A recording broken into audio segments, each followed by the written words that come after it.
Chair. Just wondering where we are, Madam Superintendent, with the search for principal at Roosevelt. I mean, my concern would be that currently the school is running well, and if we have an internal candidate, it might not be critical, but if we're bringing someone else in, I think it would be very helpful if they were there under the supervision of the exiting principal. So just wondering where we're with that. I can tell you that staff have met with regionals, Mr. Small, they've been meeting, looking at the need of the school and looking at if we have someone internal for that. I think there are some suggestions that are going to be coming forth very soon. Thank you. Okay. When does Ms. Edwards do that? June 30th? June 30th. I think June 30th. Is there a chance we have someone before the They're, Yes. yeah, they're finalizing Okay. right now. Thank you. Okay. The second question I have is, there has been some suggestion that we meet with the leadership of Winter Haven to talk about a community effort that they have proposed. And I know there was some discussion about maybe doing that. I'm wondering, and I believe we've had a few meetings, I was just wondering where we were with that, if you have an update.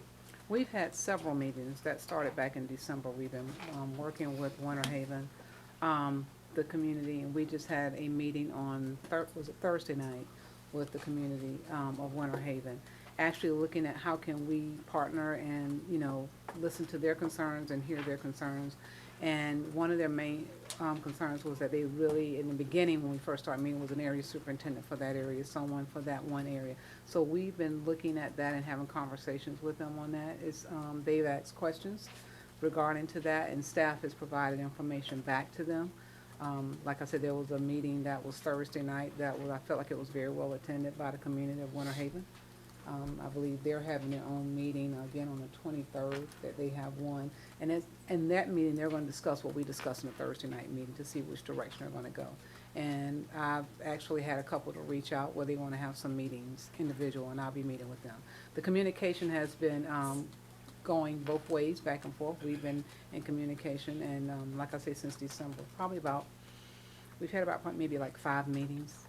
I can think of it might be more, I'm not sure. So I know the board chair has been there. She started I got involved in the meetings, I think, in December. in December. I think there was a lot of discussion before then about possibly Winter Haven wanting to go charter. And we were trying to find a way to keep the school district whole. And so we started having meetings with them. And I think we were hopefully at a good place where we can circumvent that and keep our district whole for the betterment of our students and for our schools. And I think the ball is now in Miss Jackie's court. And she's going to be working with Mr. Lockwood and their group. And the area superintendent is an ideal that she wants to try out. And if it works well in Winter Haven, then it would possibly flow throughout the district. And I would say that would be something we need to pilot, because there's some fine tuning that needs to work through that. So you don't want to just start that across an entire county. You want to at least begin a pilot with that and work through that pilot. So then so far they're willing, they're listening to that idea, and we'll be coming back together to see if that's the direction after their meeting on the 23rd. Thank you. That's really good to hear. Yes.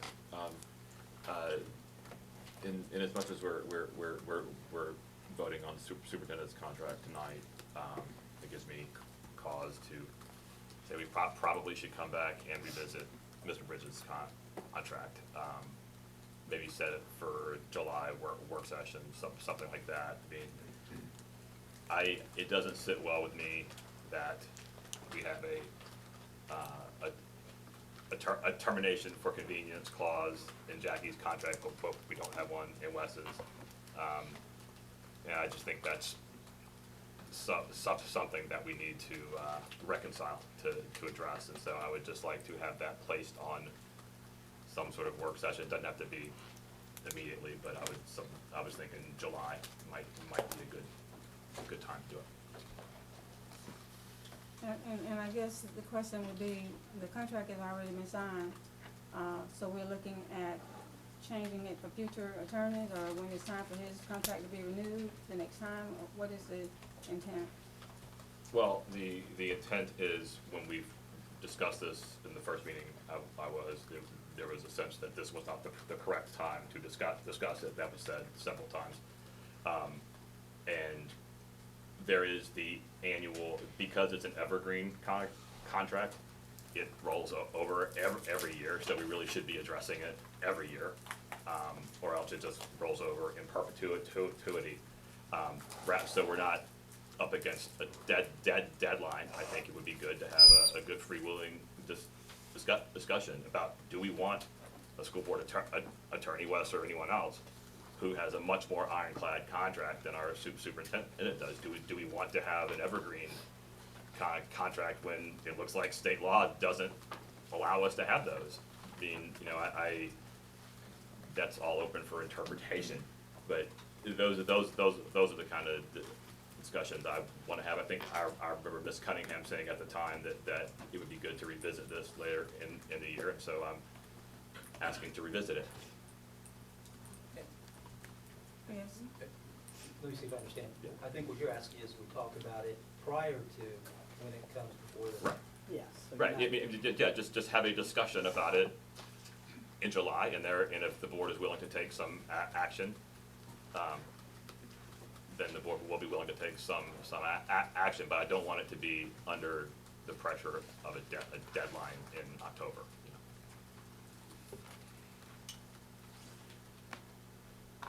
All right, this morning, Mr. Townsend and I think we're the only ones there, attended the Lakeland Chamber Legislative Wrap-Up. And it was very interesting, and there were some items on each table, and I thought that it would be nice for you all to read what they are basically saying happened in the legislative session.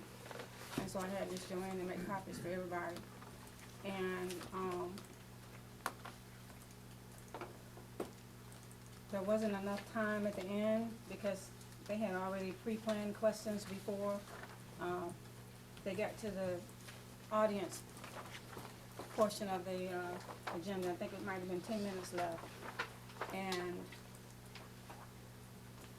I think the only, in my opinion, and Mr. Townsend's opinion could be completely different, I think the only person who spoke today that really seemed like they really weren't really sure what they had done and was really honest about it and said that he was really learning and trying to become more astute as to what he should do as a legislator, and the importance of learning and being equipped to make good decisions was Mr. Killebrew. That was just my opinion on the matter. I think all the others, as it relates to the education bill, think that that's a good bill and that there's some good stuff in there, and it's gonna change the dynamics, not just of Polk County, but the dynamics throughout the state of Florida. And so I thought it would be good for you all to read it. And over the next few days, just encouraging you all, if you haven't already done it, is to make sure you call them. And hopefully the governor will understand the value of revisiting that education bill. Because there's some good stuff in there, but there's a whole lot of stuff that's not good, in my opinion. Yes, ma'am. Just to add to a few comments that you just made, the weekend prior to the vote, I did call. I spoke to every one of our legislative delegation members personally.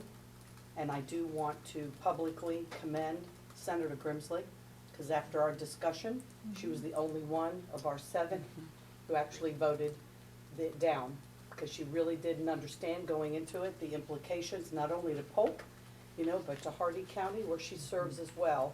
So we had a great dialogue, and she did listen, which I thought was really awesome.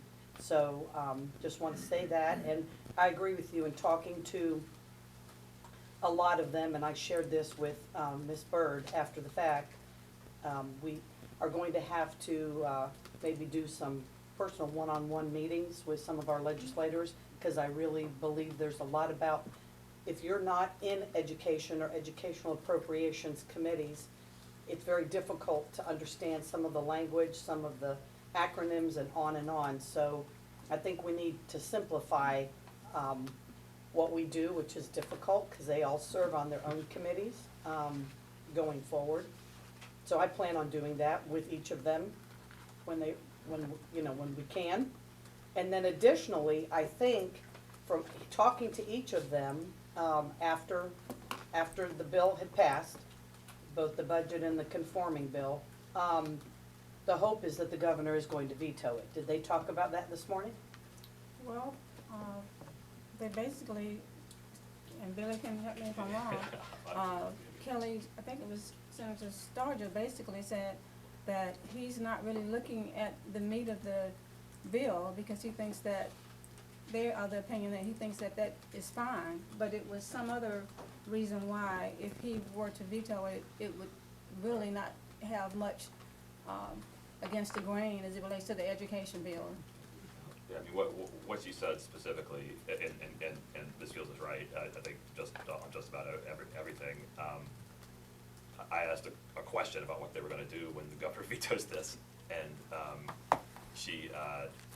what she said, well, I've talked to his office, and they're not really talking about the content of the bill, it's only the process of how the bill came to be. But I'm not sure she's right about that, because Governor Scott's hanging out with superintendent of schools in Miami-Dade very publicly, and they were talking content. They weren't talking process. So, you know, we'll see where it goes, but I mean, to Ms. Fields' point, none of them, I mean, they weren't, you know, they didn't make any apologies, but it was an awfully deflated group. They didn't have much of anything to say. It was same old sort of hop and skip, and it was really quite boring. One other point though, George Lindsay with the county commission got up and ripped into them, and I think one of the themes of the legislative, as an entirely, and of this legislature generally, is kind of an imperial sense of they're gonna tell local communities what to do. And I think just beyond education, we need to be reaching out to the county commission, to city commissions, and building sort of a community base. It's easier to pick us off in isolation if we're not together, and so I'm sort of working on that in my own way. But I think all of us would do well to build bridges with our fellow local governments and with the public. And thank you, Ms. Cunningham. Ms. Grimsley wasn't there. Okay. I was only talking about the ones that were present, but Present, you're okay. very much correct that Yes. she was the only one that stood up. Only one stood up. And we're very thankful for that. Yes, sir. Yeah, I think, again, it's important that we recognize the fact that she voted against that, Senator Grimsley did. I've reached out to our state legislature for a couple of them have gotten back to me, and we're working to schedule time for those face-to-faces. So I'm hoping to have face-to-face with all of our state legislators. I've also made some overtures to leadership at the state level, and it's been somewhat promising. So I'm hoping to have an audience with some of those folks as well. So I'm that's gonna be one of my priorities over the next, I don't know, as long as it's necessary to do it. That's right. And hopefully we'll get a veto from the governor, and he'll say, go back to the table and let's start talking to people and finding out what the real issues are from grassroots level. Ms. Howard? I just wanted to ask, did they talk anything about education funding? Because No. A little bit, but not really. No. in reference to Polk County seeming to get the short end of the They- funding as we continue to go down. They said, oh, we've got bonuses coming, and, you Yeah. know, it was Stupid as that. It was kind of rah, but not really. It was really just get us off this stage, basically. They didn't really talk about the impact of the budget. They talked about the School of Hope, but they didn't talk about how $200 million of those dollars are gonna be siphoned off from our schools. So I think they said what they felt like would be received, and anything controversial was not placed on the table.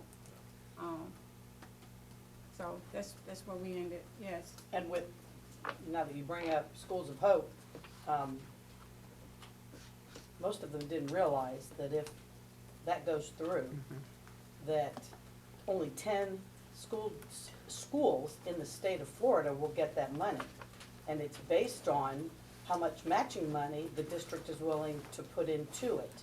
So if you look at Polk County, as opposed to some of the other counties in the other parts of the state that are more affluent and have more dollars to match that with, we have 13 of the 115 that have been identified, right, and lowest performing in the state. We have 13 of those.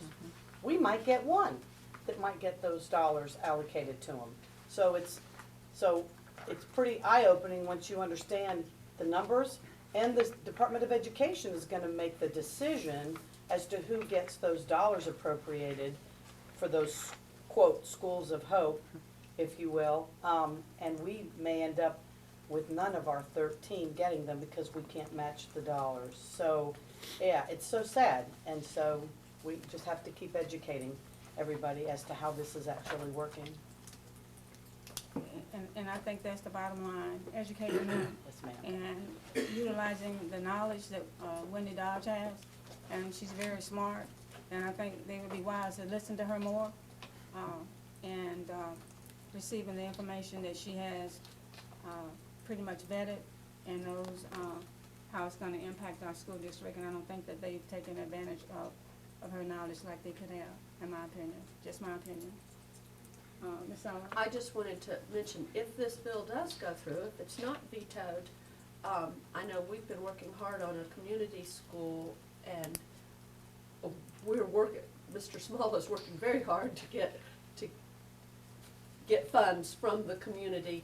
We may have matching funds, I don't know, it's hard to read the bill and understand, do we qualify or not, but, And I think that's the thing, I mean, this is gonna be chaos for Right. the next year. That's right. And probably beyond that, probably through 18, and I think that affects, yeah, I think we're gonna talk about budgeting and some stuff later, so I don't wanna get into that now, but just, we have nothing to measure ourselves against. There's no policy to, as you say, everything is just uncertain. It's like game theory right now, so, I think we need to keep that in mind and try to create as much stability as we can here. Correct. Okay, anybody else? Yes. Joanne, I believe, put in everybody's boxes PowerPoint printout from Seminole County this morning. The coalition meetings have been, the past two, we've had presentations from Orange and Seminole County on kind of how they're approaching PR and getting the good PR out about each of the schools. They are going through and essentially making a report card, for lack of a better term, for each of their schools where you can go on and see the academies they offer. They're using their surveys that they get back from parents and students to kind of do more of a highlight of the good. And also using those same surveys that they're getting back to be able to share with principals and the administration at each of the schools. These are the trouble points that we're hitting. Dr. Aikes and I have been there for both presentations, and they both have been very interesting, very, I think down the line would be very low maintenance to maintain. All of it is auto-populated, the information once the survey is collected, and can go straight to the website. But so both of them should be, I believe Seminole counties will be rolled out, they said beginning of July. And Orange County is gonna be a little bit later this year, but something that I think we should look at for our website. If you go to look up any school on our website, it's sometimes a little bit difficult to find any of the information for each particular school. So I think it's something that we should definitely look into doing to kind of give ourselves a little bit better PR for, especially with all of our academies and things like that. Can you back on the PR for just a second too?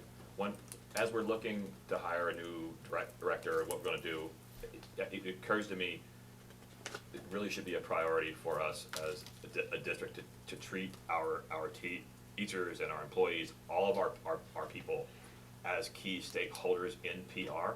I think we've kind of run into some problems recently in programs that made a lot of sense when we were thinking them up, and that when they went out to be executed, we hadn't done a good enough job of explaining to folks why we're doing this, and so you get a lot of pushback, you get a lot of uncertainty.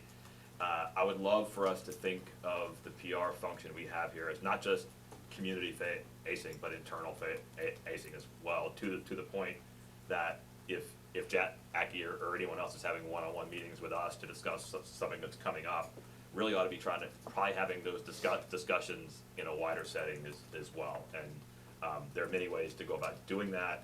I just think it would help with some of the stakeholder management stuff we have sometimes, if we could link up HR and PR together. Just no specific way to do it, but just as a priority.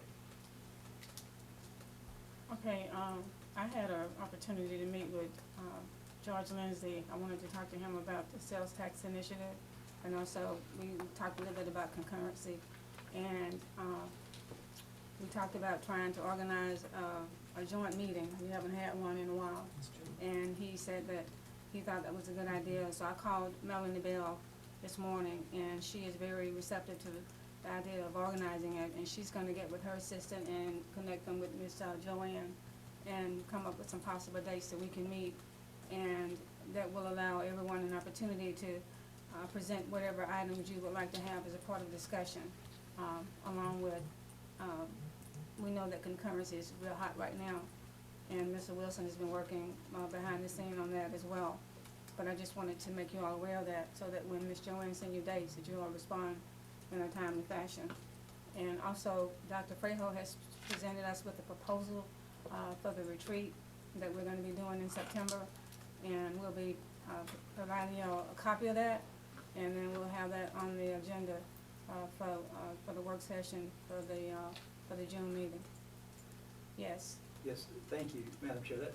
I have, as you know, been working with the concurrency issue. Pam Luce was kind enough to set up a meeting with George Lindsay, and the superintendent was there, Mr. Small, and some folks who have some experience with some innovative ways of managing concurrency. And I think what we'll find, and it was very interesting at this joint session that we have, is the Board of County Commissioners, I think, is willing to come to the table and offer full impact fees to help us with concurrency issues. So I think that's going to be extremely helpful. He was sharing that, so Yeah. he wanted, I think everybody at the table to make sure that we were all in agreement. It's time. So, that was a good thing, that was a good meeting. That's great. All right, if nothing else, we can look at today's, agenda. So we have, one recognition, looks like. And, 2 sets of minutes. And we have one new administrator. Yes. All right, we'll start with, the consent agenda, C10 through C14. Yes. I'm not sure I understand C14. I was wondering if somebody could maybe provide a little more insight. Is that Mr. For our Medicaid claiming that we have to do for administrators, our administrative claiming, the state has established an agreement through Seminole County Public Schools for all districts that we can align with them, and they do all of the processing for us. So it's free of charge, and we just process all of our administrative Medicaid claiming through that process with them. Okay, So this is just the annual agreement. thank you. Donations, C15 through C35. Actually, C36. C37 through C42. Question Mr. Harris. 42. There again, a clarification, I guess. Under the description, when you go down to the fourth line, it says direct certification is based on eligibility for the Supplemental Nutrition Assistance Program. It goes on to list several different ones. My question is, how is it determined that a school qualifies as a, quote, Title I school, when today parents no longer fill out an application for their child to receive food assistance at a school?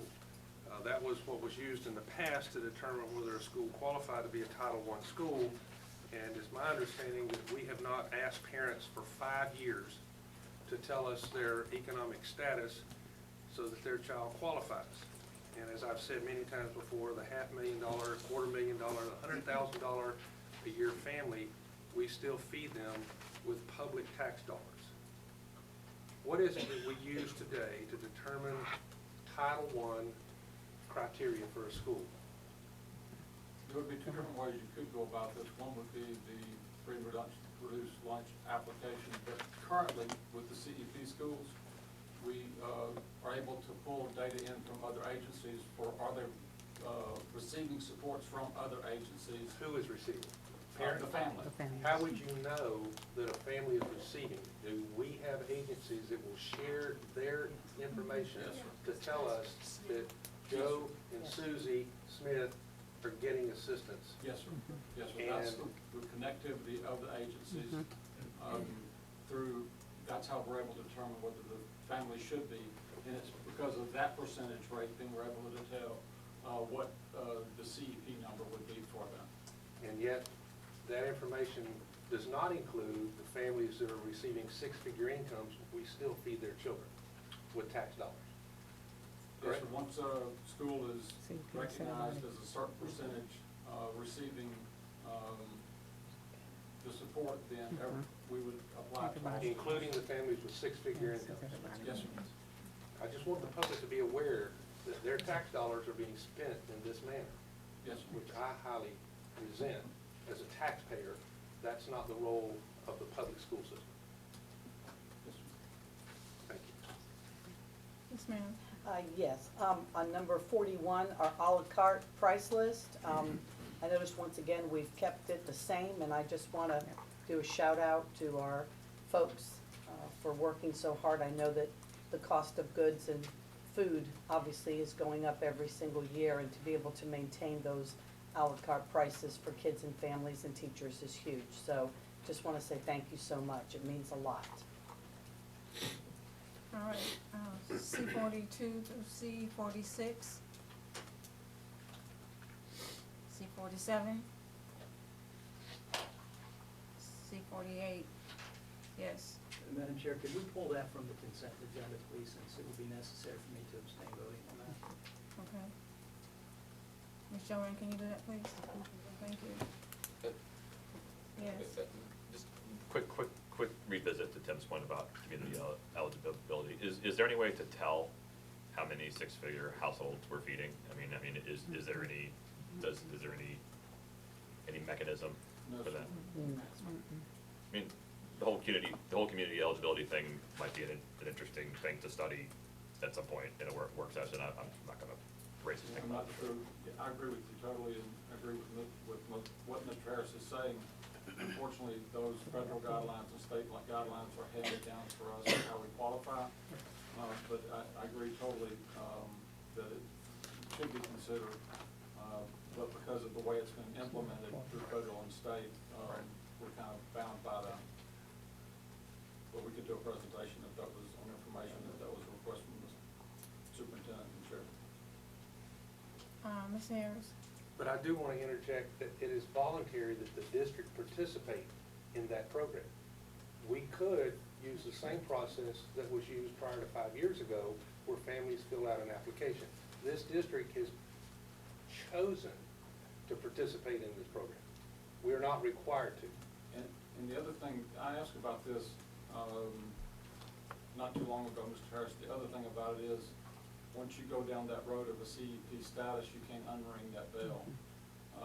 So we've had to look at some other metrics when we're looking at qualifying, and with Title I dollars for the other supports. And I think that when you all do the presentation, you hopefully will have history Yes, to ma'am. understand why we went to this. I think And to there's a begin with, reason it why. was- I don't remember why we did it, but there's a reason why we did it. Well, I think it was the ease of not having to fill out the application, but the problem is that there's a weighted multiplier in there that we've had to consider the other way of doing this, and that's the way we looked at it this year, so, yes, ma'am. Thank you. Yes, ma'am. All right, now we go to the regular agenda, and the first item is our superintendent's contract. Yes. Just a comment. I want to thank the superintendent and Mr. Bridges for working on that separate piece that I'd asked for.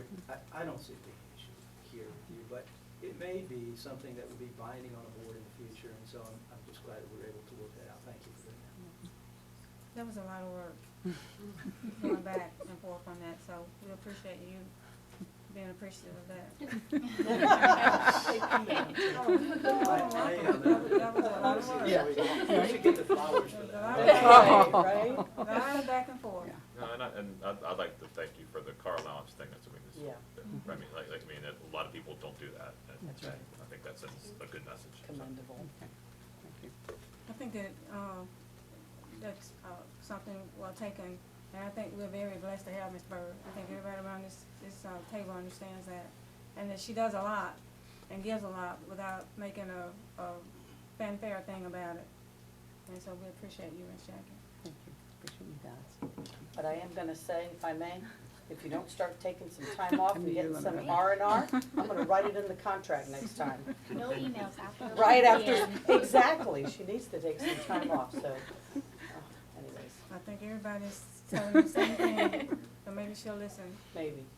June is coming. All right, the next item is a nominee to the Sales Tax Oversight Committee, which is a great nominee, I think. And then going to R 51 through R 52. Yes, I have a comment on R52. I think it's a great idea. I have no problems with it. I would only ask that, and this mechanism may already be in place, that we are apprised of those contracts after the fact, so that we're aware of how much they are and to whom they've been issued.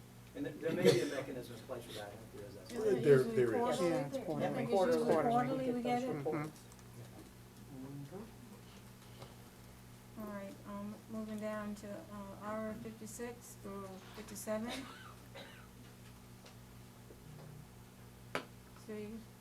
C 48, we already had a chance to discuss that one.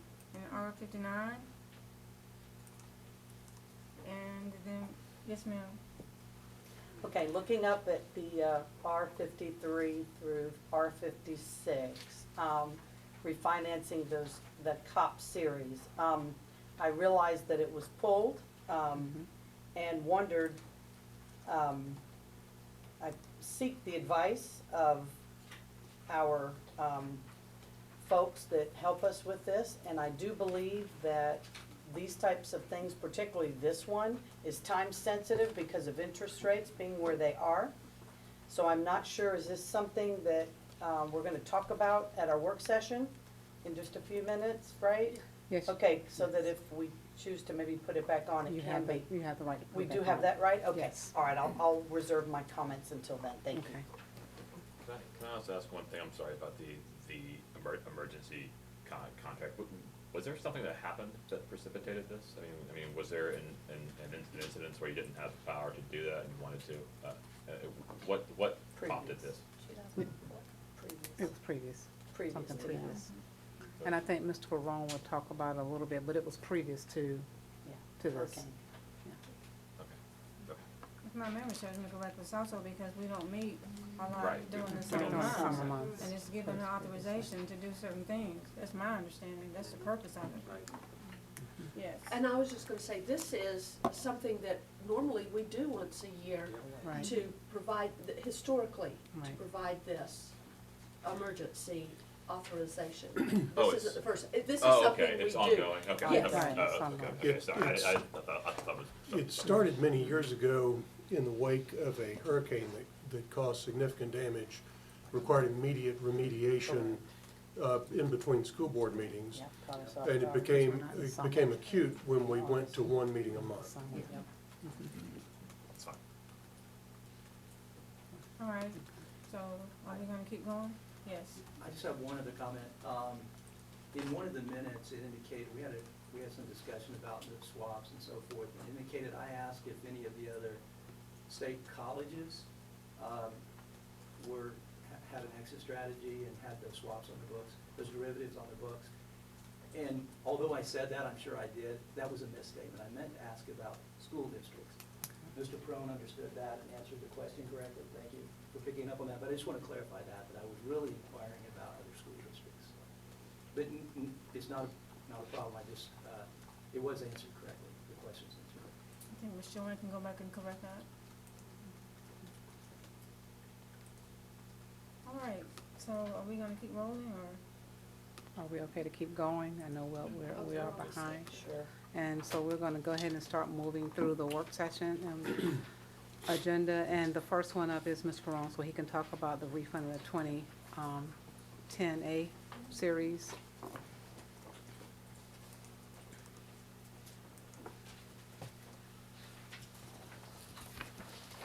Good afternoon. And I think 2 meetings ago, I brought up the fact that we were approached by PFM to see if we wanted to go out and look at the 2010 A-Series and see if there was an opportunity. And it seemed at that time that it was positive, and the board said, yes, go ahead and bring that to a future meeting. So PFM is here today to go over a little history of how we got here, the type of transaction, and then open it up for questions for the board. And then the last thing we'll ask is, do we want to put it on for the meeting this evening? There was some concern that it was back to back. I talked to Mr. Wilder here from PFM and asked if he would see if the bank that was the recommended bank, whether they would hold the arrangement through our June meeting, which they agreed to. So you can do that. However, he'll give you some pros and cons on the timing, as Mrs. Cunningham said, and then we'll go through that, and then you can let us know how you want to proceed. So this is Brent Wilder from PFM. We also have Mike Weiner from Holland Mac. Good afternoon. Nice to see you all once again. And apologies for walking into the wrong meeting earlier. So very quickly, apparently, I was in the wrong place. As Mike had said, we started, I think the first correspondence we had on this particular transaction was February of 2016. We had sent periodic updates, as we do, to various clients and prospects about potential opportunities for refinancings. Mr. Reynolds let us know that there are other institutions that had sent similar analyses as well. Nothing seemed very compelling. We get through the elections. Everybody knows the markets went crazy in December, early January. At the end of January, early February, we received some bids for other bank placements in the state, and advised Mr. Perone that we thought that given the particular characteristics of the 2010 refunding, meaning the size of the loan, the final maturity of it, that instead of looking at it as a public offering, perhaps it would be better suited to a bank loan. But the only way to know for sure is to go through a solicitation. So at his direction, we sent out a solicitation, no commitment on the board at that time, simply fact-finding information, but we did not feel we were authorized to do so without at least the acknowledgement of the board. So there were 13 responses received by the March 20th deadline. Regions Bank was deemed to be the most attractive proposal at that time. Then we understand that Mr. Perone, this was discussed at the April board meeting, and direction was, yes, bring it back to the May board meeting. So with that direction, we've worked with the bond counsel, Mike Weiner and his team at Holland and Knight, to prepare various documents presented for you today. Probably most important to you is what would the economic benefit to the district be. The advance refunding, as a reminder, these are not callable, meaning we cannot refinance them until 2020, but under federal tax laws, there's a strategy known as an advance refunding, where we get to issue bonds today, or in this case COPs today, put the proceeds in an escrow, they earn money until the call date in 2020, then you pay off all the bonds then. Very succinct version of what we call an advance refunding. In essence, it lets you capture the economics today versus taking interest rate risk until that time in the future. As of market close yesterday, the rate from the bank had dropped to 2.01%. Their original proposal was 2.15%. The present value savings would be approximately $900,000, 3.7%, or just over $140,000 annual savings, 2018 through the final maturity in 2024. So I'll pause there. I know I've thrown a lot of data out there, and be happy to entertain questions. Mr. Wilson. I have some questions. I'm assuming we're doing this because we're getting a better interest rate? Yes, sir. The interest rate on your outstanding COPs range from 4% to 4.25%. This loan would lower the rate on all of those outstanding maturities. As of yesterday, it's a formulaic interest rate by the bank. So Mr. Perone said that they indicated they would extend their term sheet to accommodate July approval, but the interest rate moves day to day. They set it to the LIBOR curve. So as of yesterday, if we had locked in the interest rate of those 4 and 4.25%, debt would now all be 2.01%. And the potential $800,000 savings would be over what period of time? You would start, in this analysis, the savings would start inuring to the district immediately after closing, and $74,000 the first year and $148,000 2019 and through 2024. When were these instruments initially issued? 2010. 2010. So Which was a current refunding of, I forget the original. 1999.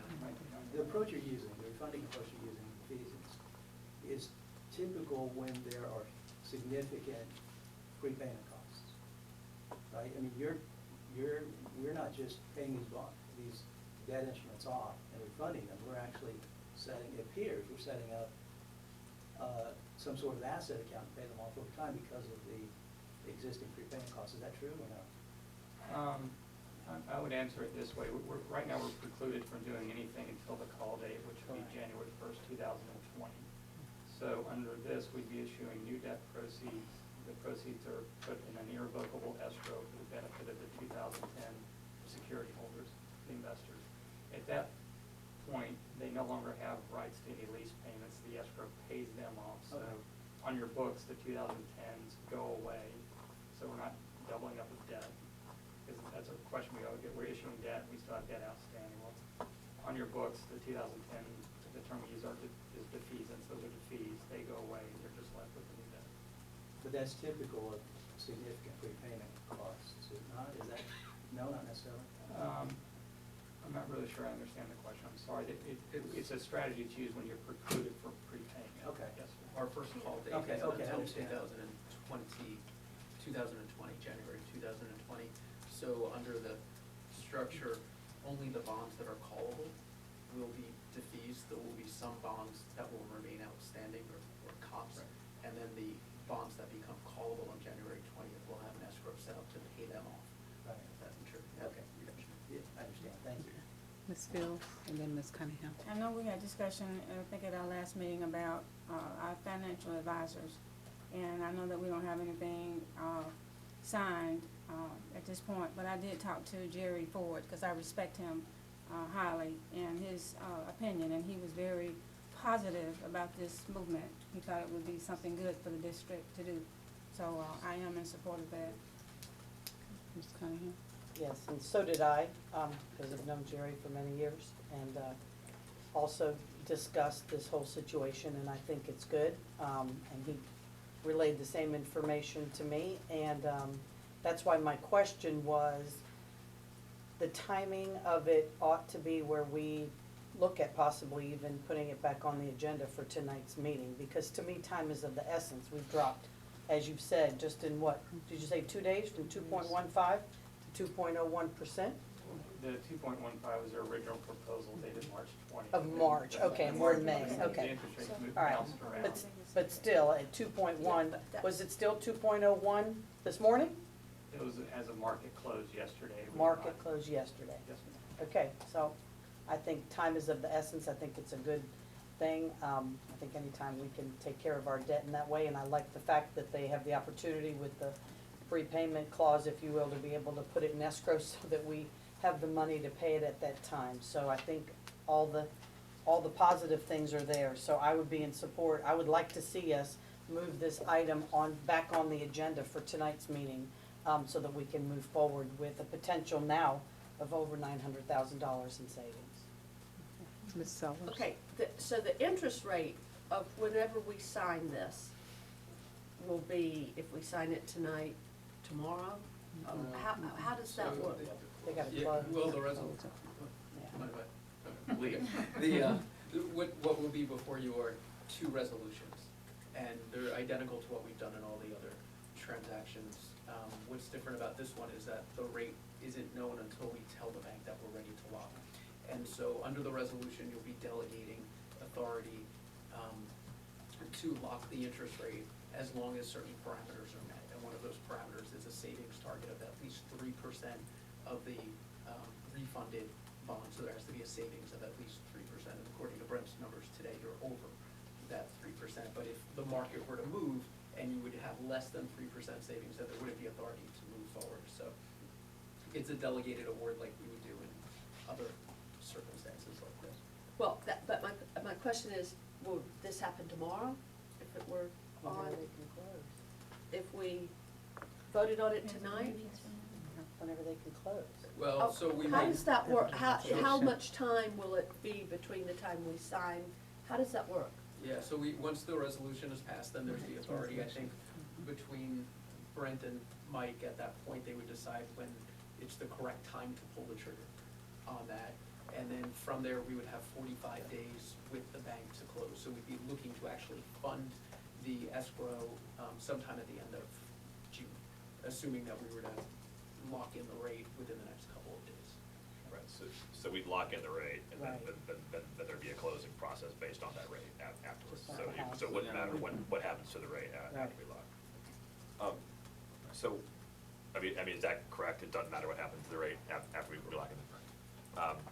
Can I ask something?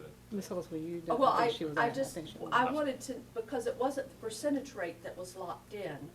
What, you said they agreed to extend what, because, They'll hold their, go ahead. Yeah, I wanted to know if there was an end to, when they answered the solicitation and they said the rates, they also said a time at the end of, this will hold this agreement, not the rate, the That's what- agreement for a certain timeout, and I didn't know what date that was, so I asked if that was, well, it was originally earlier, it was May 20-something. Yeah, I think they So gave we us would the have to numbers. do back to back. But Brent called the bank and they said they'd extend that through the end of June or sometime where it would be, we could have done it. The only risk you run is the rates could Interest change. rates, right, It could right. get better, but, Could. you know, but right now they've gone I down. believe they're going up. I mean, With the market where it is. yeah, yeah, we need to lock it in as soon as possible.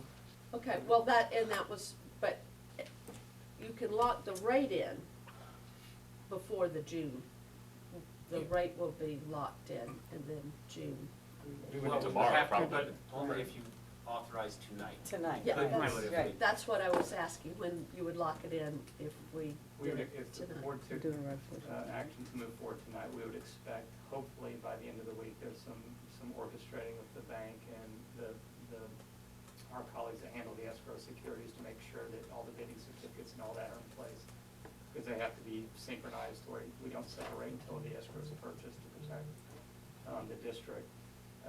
That could be done as early as this week, might slide into early next week, but we would hope that we could be in a position to do something this week. And then, again, everything's locked at that point, but we would not close to the end of June. It's a, Sure. Vance geeks like me love that, the fact that the bank has given us essentially a 45-day option to where we don't have to close. And short version is, the longer we kind of delay the setting of that, it actually helps the refunding savings get a little bit better. So we want to maximize that benefit for the district. So there's a reason to wait the 45 days. They would be happy to close sooner. We would advise closing later because you get greater savings by doing it that way. Mr. Townsend? Just an ignorant question here. This is just essentially a bond refinancing, right? I mean, what's the downside to this, other than just somehow we get a miracle better rate in a month or two? I mean, is that the only Under real downside to federal it? tax law, you're only allowed one advance refunding, like Brent was saying. So this would be the advance refunding, but you have a really short period within it, so that seems to be minimized. But that's the only, from a tax perspective, the only. And just from an overall risk point of view, the only real risk is that some better deal might come along in the future than this. There's no risk in the sense of us losing something. It's failure to gain something that might be better down the line. Correct. The escrow will be backed by federal treasuries. Mr. Harris? Mike, these debts will be totally paid off in 2024, is that correct? This year, yes. We have others that are out longer than that. Mr. Wilson? I thought I had it, I saw the contract for the sum there. Did you make those, is that available to us, Mr. Jones? We've got a summary, but I thought we saw the contract. The agenda items were out at one point, Okay, and then we you pulled them, that's must be pulled what I that and then saw. wanted to ask the question about the board. Okay. So you, yes. So I think as I was looking through there, as I recall, the new debt could, we would want to do this, but if we wanted to, it could be extinguished without any type of penalty within 3 years, is that correct? I thought I saw that in the contract. I thought I saw something.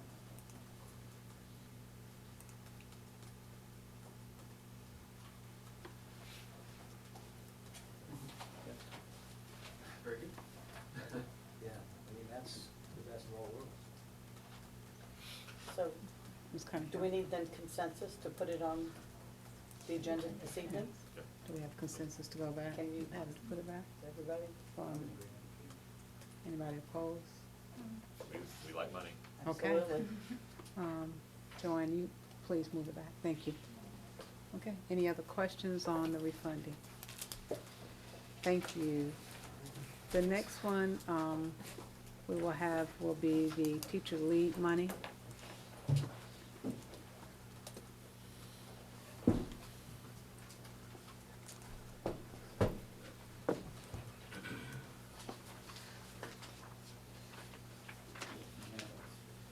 We have some handouts for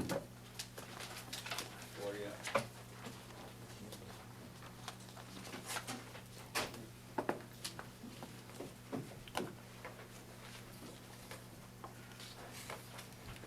What are you doing?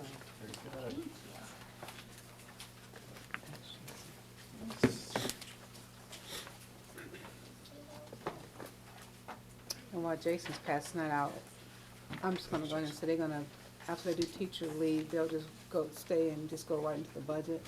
And, I'm gonna ask Mr. Small to take over for me while I do the conference call.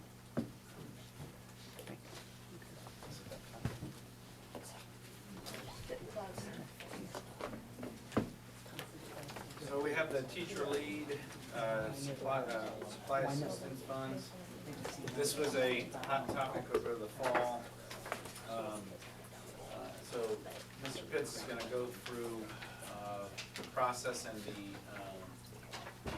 class wallet that we used, and go through that and take any questions from that, and then talk about moving forward with next year in the process going forward.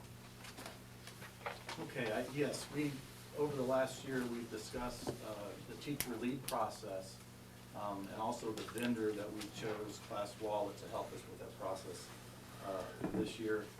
So I want to recap what's happened this year, and I'd also like some direction on moving forward into next year. With only a couple weeks left of school, I need to get this information out to teachers so they can know what's going on. So just real briefly, 2 years ago, the IRS identified this program as an accountable program, just like travel. So the oversight, the responsibility for oversight, that burden has been placed upon the district. Before, teachers would receive a check, and that oversight pretty much ended there. Teachers were responsible for keeping receipts and making sure they follow the statute. Now, the statute language has not really changed in the past 20 years. The only thing that's really changed is now the district is responsible to make sure that the funds are spent according to the statute. In your packet, and I've got several documents here, you'll find a memo dated June 1st of last year.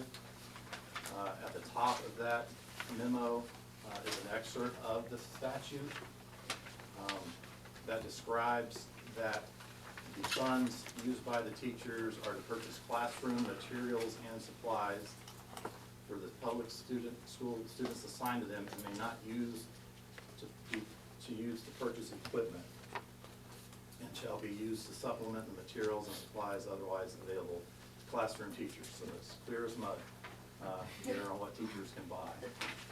On this memo, though, I explained down at the bottom what items are not allowable, which are clearly not allowable.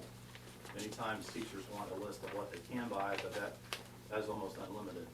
So I only show what they cannot buy. So the first year, we only had a couple months to try to implement. We had teachers turn in their receipts to someone at their school, which was usually the school secretary. The school secretary received those receipts. We did not ask them to be an auditor, we just asked them to look and see if it makes sense. At the end of the year, we had to reconcile the receipts that were turned in. And then since we had advanced the funds in a check to the teachers, for the amount that they did not turn in receipts for their whole amount, which was around $260, we then had to tax them as income. It was a very cumbersome, complicated process. I'm sure it was filled with errors. The burden then was also placed upon the schools to keep those receipts for 4 years continuously. So we were gonna have a space issue. So over that year, I searched for vendors that might be able to help us. So a year ago,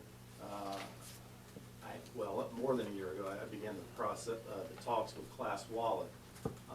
The advantage that Class Wallet had was they had an online system that offered almost unlimited vendors that teachers could use.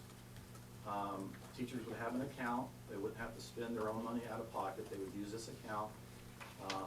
The items would be shipped directly to the school after they purchased online. We paid no sales tax, so the items were tax-free. And also we had access to electronic reporting, which there's a 20-page report that I provided to you. So we can actually track and see what supplies are going into the classroom. The principal, until now, would have not known at all really what supplies were going in the classroom. So this is a recap of the first year. These are the items that teachers purchase that are unallowable under the statute. Yes, sir. I could ask two questions related to that right quick. The list that you gave us has 5 things listed that are not allowable. First question is, who made that determination? That was my, Or the state? this is according to state statute. Those things cannot be purchased. Correct. Second question then, what funds can a teacher use to purchase those 5 items? These items should be provided by the district. I tell you, in my 19 years, I got very little ever in the way of travel reimbursement to go to professional development conferences. Because I rarely went to them because of that And let me reason. qualify that I don't agree with the statute. But the statute is very clear that it can only be used to buy supplies. So there could be no services, no professional development, no travel. You cannot buy equipment. The reason is they want the supplies to stay in the classroom. They're not meant to go with the teacher. They're only supposed to benefit the student. And they don't want high-priced items to be involved because those items are likely not to stay in the classroom. And do we have funds that teachers can draw upon to be used for incentives in the classroom? Because I never recall that in my 19 years. Incentives as far as, The second bullet, items used as behavior rewards such as? I would have to defer to what the principal, no, they cannot use operating state, they cannot use taxpayer funds for that. Which you're telling me, and I'm not lashing out at you, but this is a vicious circle. The cat chasing its tail, because I can't do it here because the state won't allow me, but I'm not provided funds by the district, so the state won't allow me to use this extra money. It's just, The schools use internal accounts for that. Now, PTO they can money. also use SAC. This is another caveat to this whole process. They can use SAC funds for those type of things. Under the statute, any of the funds not spent are supposed to revert back to the school SAC committee. we never had to set up a fund because we never had any funds revert back to the district. All those funds, when we handed out a check, they never came back. So this year, we had 200, if you look at your summary here, we had $287,000 that were not spent in the school that will return back to the SAC committee. That's an average of about $3,000 a school that the SAC committee will now have access to purchase those type of things. And what about these dollars? Did those funds revert back to the school too? And the teachers had to reimburse for spending money that was not allowed? Well, this year, Good question. yeah, that's a very good question. It became apparent to me when this information started coming in like this, that teachers were buying items that were definitely good for the classroom, but the understanding of what is not allowed under the statute is not comprehended by all, because, you know, these statutes are so clear. Jason, Yes. I might, oh, please. Well, go ahead. Oh, I was gonna, I may be able to help you out here a little bit.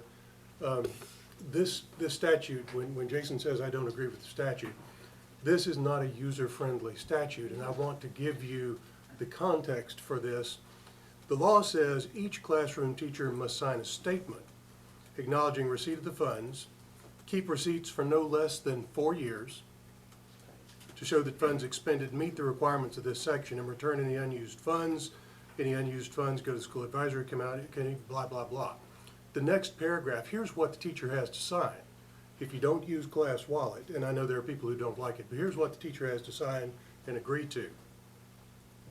I state your name, am employed by the county's district school board or by the charter school as a full-time teacher.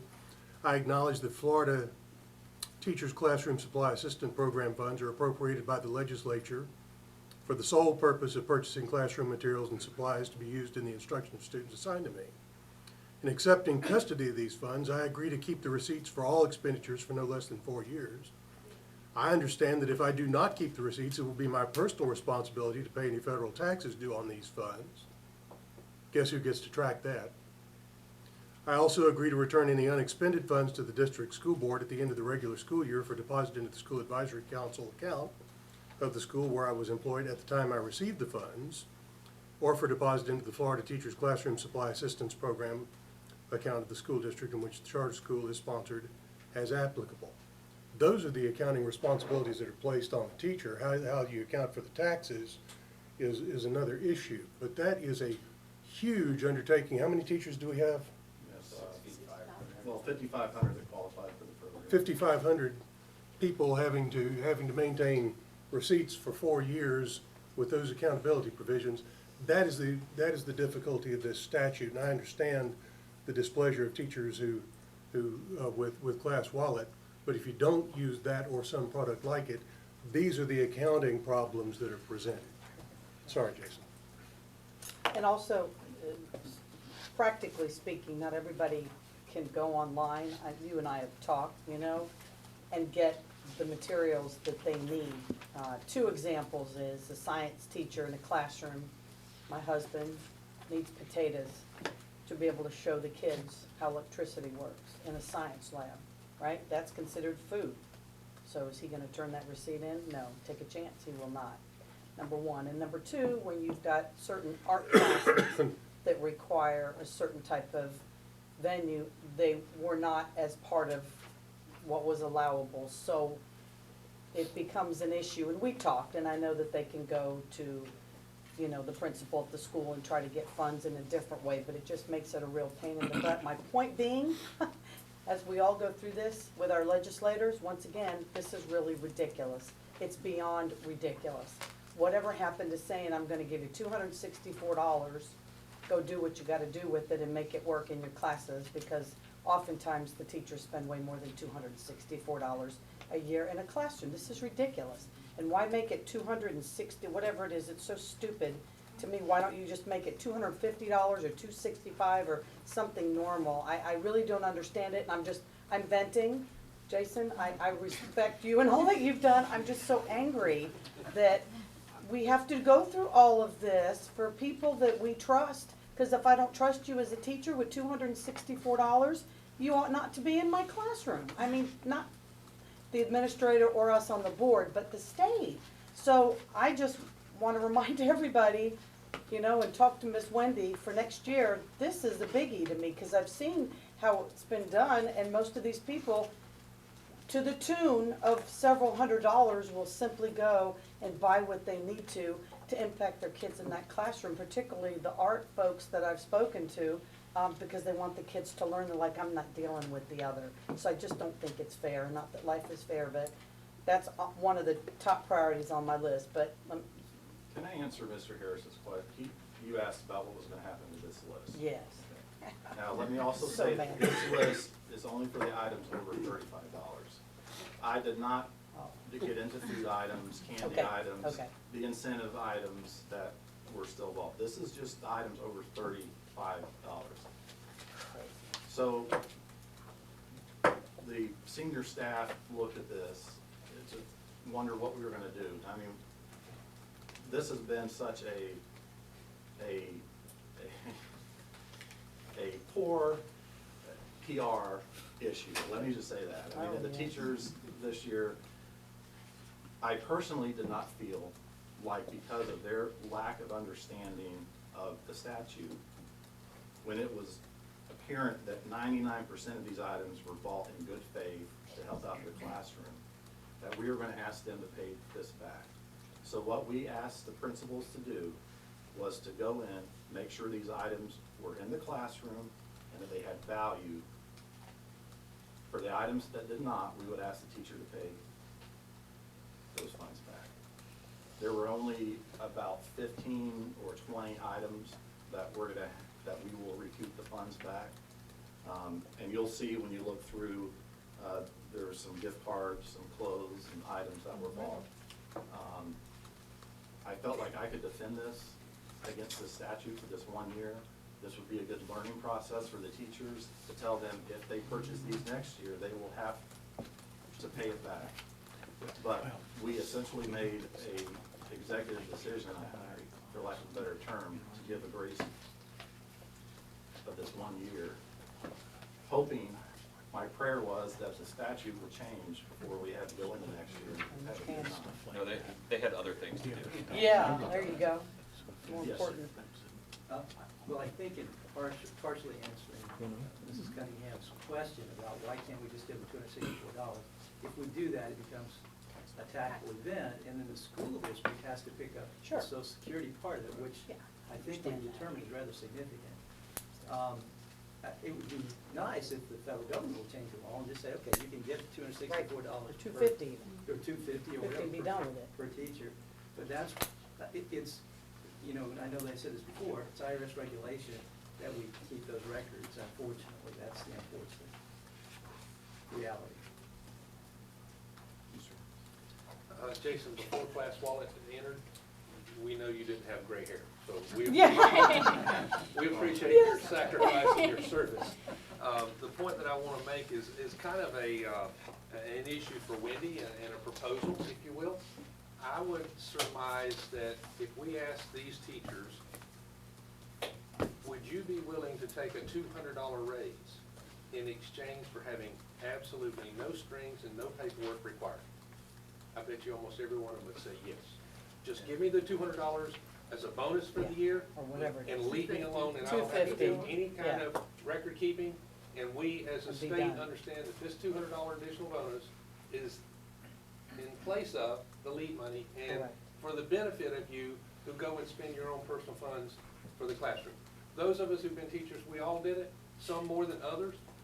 But when we do that, and we have to jump through all these hoops, it disincentivizes people to take an opportunity that the state is doing in good faith, but because of all the regulations, just becomes a hair-pulling experience. I agree with you. I think, you know, the state would save a lot of money. Instead of $264 a piece, maybe a couple of hundred or $225, but something to incentivize the teachers and incentivize the state to save a little money and not have to do all the paperwork. I think that's a great idea, But I would also ask them to cover our part of the taxes, so we don't have to cover that. My only you came to us for suggestions, and my only suggestion would be that we somehow reach out to our teachers and perhaps to the PEA and just ask the question, what were some of the challenges we had previously, and see if we can smooth those out a little bit. I think that would be helpful.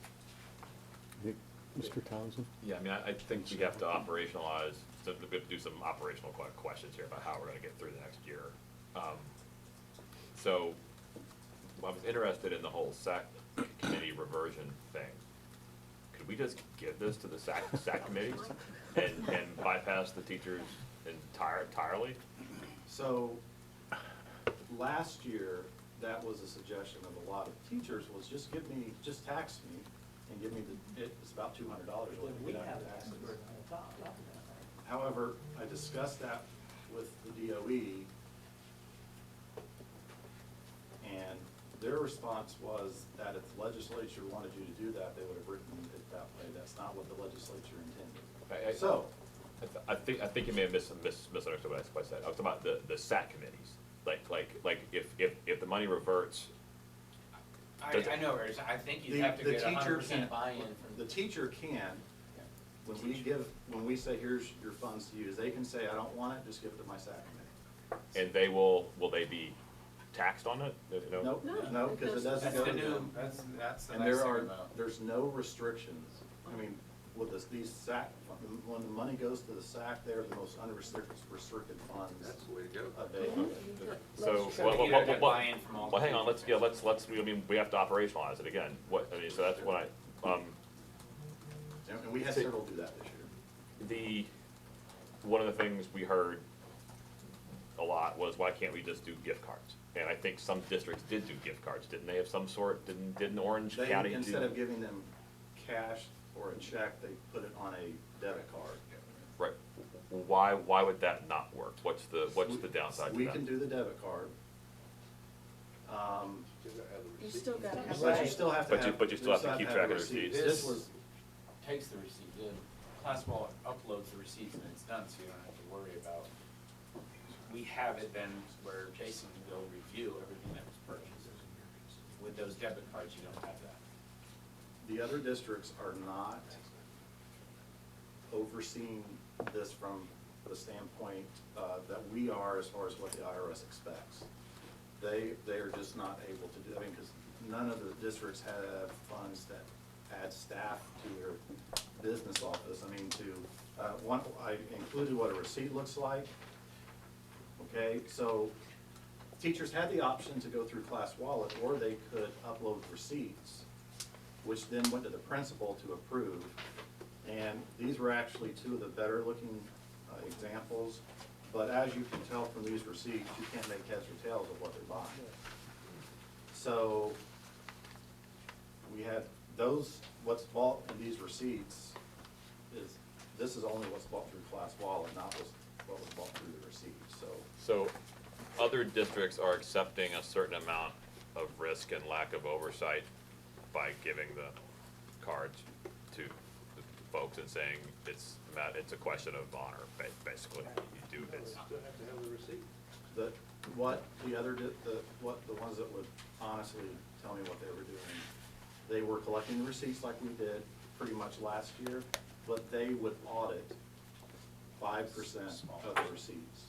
So they would they do an audit of 5% of the teachers, pull that teacher's name, go look, and see what they bought. And if that teacher didn't buy what they should have, then they ask that teacher to pay back the funds. Would that be less cumbersome for you to do that? Absolutely, we talked, Jason and I talked about, we just don't think, we're not comfortable with that, we don't think that's the right way to do it. We've had this conversation, Mr. Small and I had this conversation when I was telling him. I mean, from a taxpayer point of view, I mean, these funds are supposed to be going in the classroom.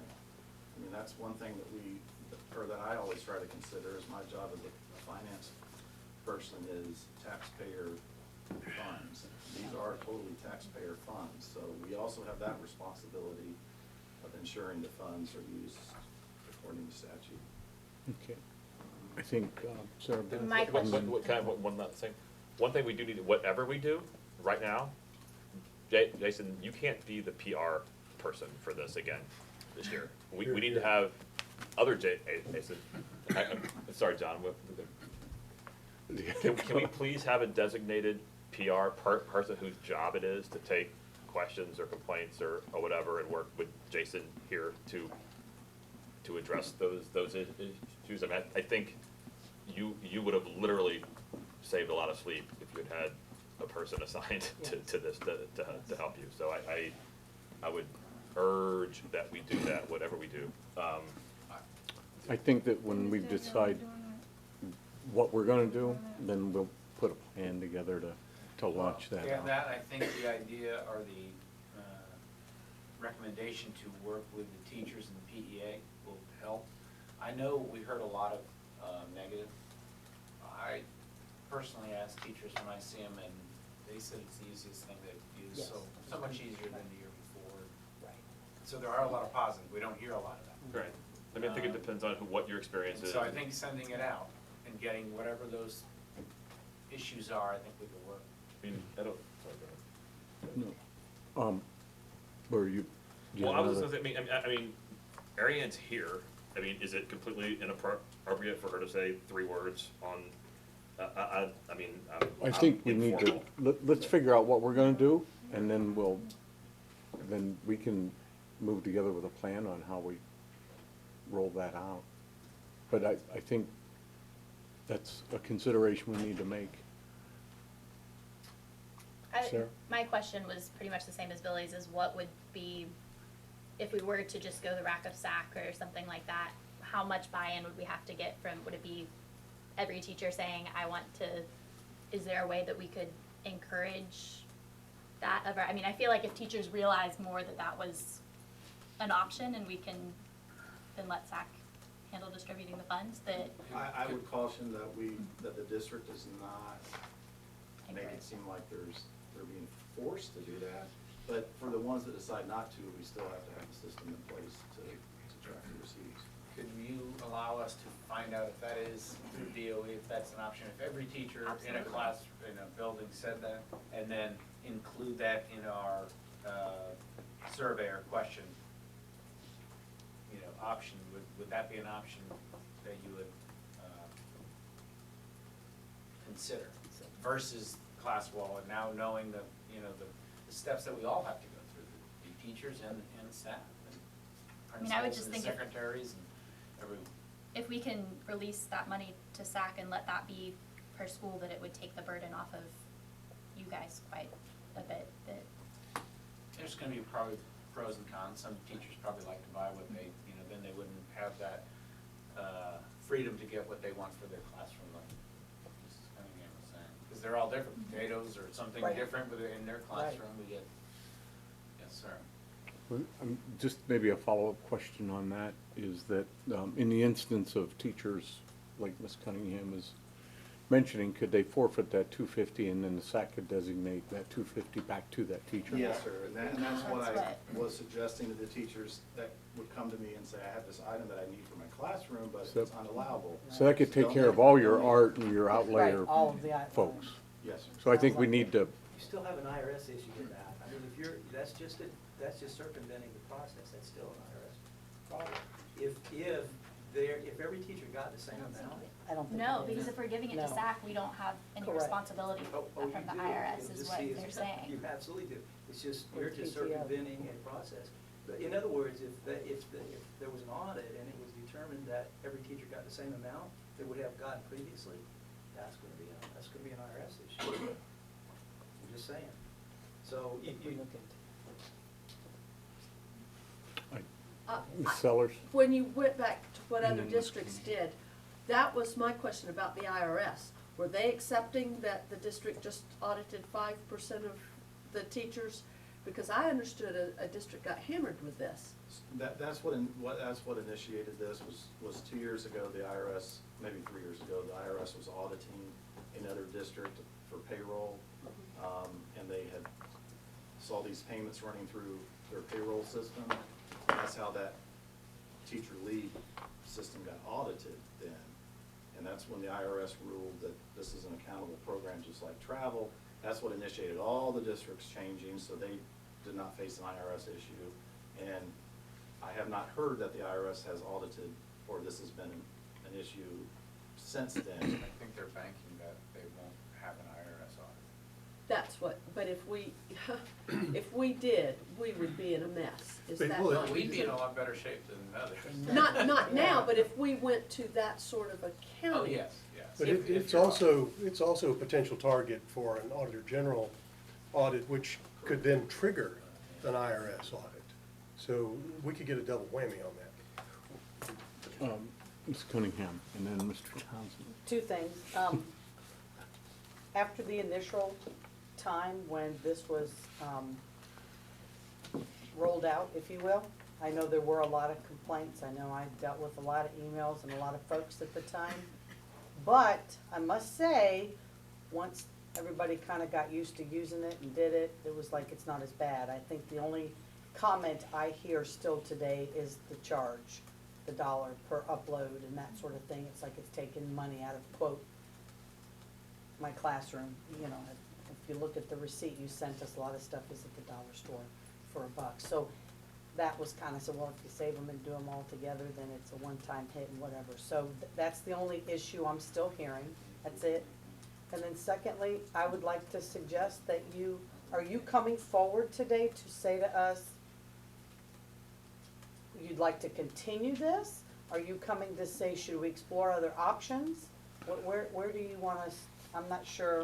Okay, so what I think that I need direction on is, I needed to hear your feelings today. I didn't want this decision to be made without Okay. the board's consideration. Okay, I would like to personally move forward with Class Wallet Okay. again. What I think I need direction on, for sure, is if we are going to allow teachers to still buy things locally and upload receipts. So when they buy locally, there was a $1 charge, which is a banking fee. It's just passing along a banking fee. understand. We can work with Class Wallet if teachers want to sign up to where they receive a physical check instead of having those funds directly deposited into their account. Most of the teachers were okay with that, okay, but I will explore that and see about getting that $1 fee so that there's not that $1 fee. But you can see the issues with uploading receipts.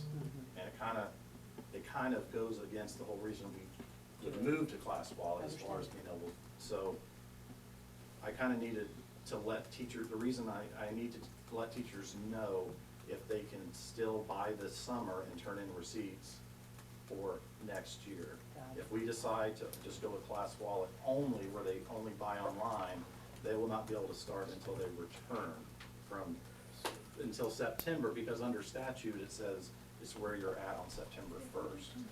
It's where, We've allowed that. Most districts have. yes. Those So I 3 months of- I need to get the word out to Okay. teachers that either we're moving totally towards Class Wallet platform, and you'll need to buy your supplies through there next year, or we're still gonna allow the upload of the receipt, and you can purchase items this summer and then being reimbursed next year. Okay, I think Mr. Townsend and Kay and Sarah, that can we, John, keep score, man. Yeah, really, and then- are you I thought right? you looked down Does at You're Class last. Wallet That's right. Okay, have the ability to do a setting where you can't, if you try to buy an item, I mean, you probably couldn't do it for everything, but if it was food or more specifically dollar amount, you know, if you try to buy something that was $51, well, can you have them do a setting that will kick it back to you? No. And if there were that ability, we'd have to build in some sort of logic on, the system would then decide what's an allowable purchase and not. And it would go back to your example of your husband with the potato. That is an allowable expense if they're using it for a lesson. Right. But we have so many of those issues that it would be so difficult to design a system that Right. Well, I mean, I think if we just set it at a $50 cap, say, just, I mean, there is a hard cap, you can't buy anything more than $50. At least there, you're eliminating some of the potential jeopardy. I mean, is there any way to do just that one setting? Just to cut it at $49.99? Well, then we're limiting, if the teacher's gonna buy, one of the popular things is toner that they buy for their printers, which is an allowable expense. That toner can easily be, if they buy several of them, can be over $100. Oh, am I misreading the statute then? I guess I thought $50 was a cap for everything. You're thinking it's like for. I He did 35 on his report, I that would just- have been a lot longer, and I just said equipment is normally considered, is high, that's an example, high-priced items over $50, computers, printers, copiers, scanners, fax machines. Well, but I mean, we're referring to, but they must be under the $50 limit. You were referring to a $50 limit, so I guess I was just trying to see if there was some way to To institutionalize. distinguish between what's equipment and supply, but Okay, so you can spend more than $50 on things that are not considered equipment. Right, like toner, or ink. Toner's not equipment? well, No, it's a Used- consumable. equipment. It's a So it's a consumable. supply. All right, okay. it's All right. and that's a good point. It's Right? an accounting Nightmare. difference between what's the supply and what's equipment. And that's why it's so We're not hard all to being educate. It's really an accounting term, and that's, Put a dollar value. I mean, go. let's get the statute changed. and- Right, there we Solve all go. these In the problems. words of a famous Polk County Can, if, legislator, we'll just change the law. we can, maybe we'll go with Hazel and then we'll go clockwise around the table, because I forget who was next. I was just gonna suggest, I talked to George Jenkins when all of this, and they didn't seem to, but an AP was in charge of uploading the receipts. And if you talk to people that didn't have a problem, and maybe at least train the APs about if they were the ones uploading the receipts, because I believe one of the APs did all of that for the teachers. And they knew what was allowable, it could be stopped right there. And if they upload receipts that aren't allowable, then the school's on the, maybe not the teacher's on the hook for it, but the school's on the hook for this wouldn't be allowable. There's lots of ways to look at this. But I hate not letting teachers buy with receipts because but somebody needs to be in charge, and maybe APs at schools, somebody to upload all of the receipts, and that be part of their job to do that. And then they have to know, and they have to be the ones to say, this is not allowable, or this is. Because certainly I understood that the potatoes, marshmallows when you're building Whatever. things. Yeah. Foods that you're not using to really feed yourself, but you're using for experiments and all of that. But our APs certainly should, it's hard to educate 6,500 people all on the same thing, but APs could understand the statute, could have it. So I think what I'm hearing is continue with Class Wallet, continue with letting the teachers upload the receipts. We'll work on what we can do with the dollar, and work on how we communicate this information to teachers. And hopefully, the process goes much better this year, and we can It's a learning curve. aim the statute changes. Ms. Fields? Did we do a survey for the teachers and principals to get feedback? Yes, we did, I did. And what my survey question, no, I want to clarify, are you saying after the fact or before?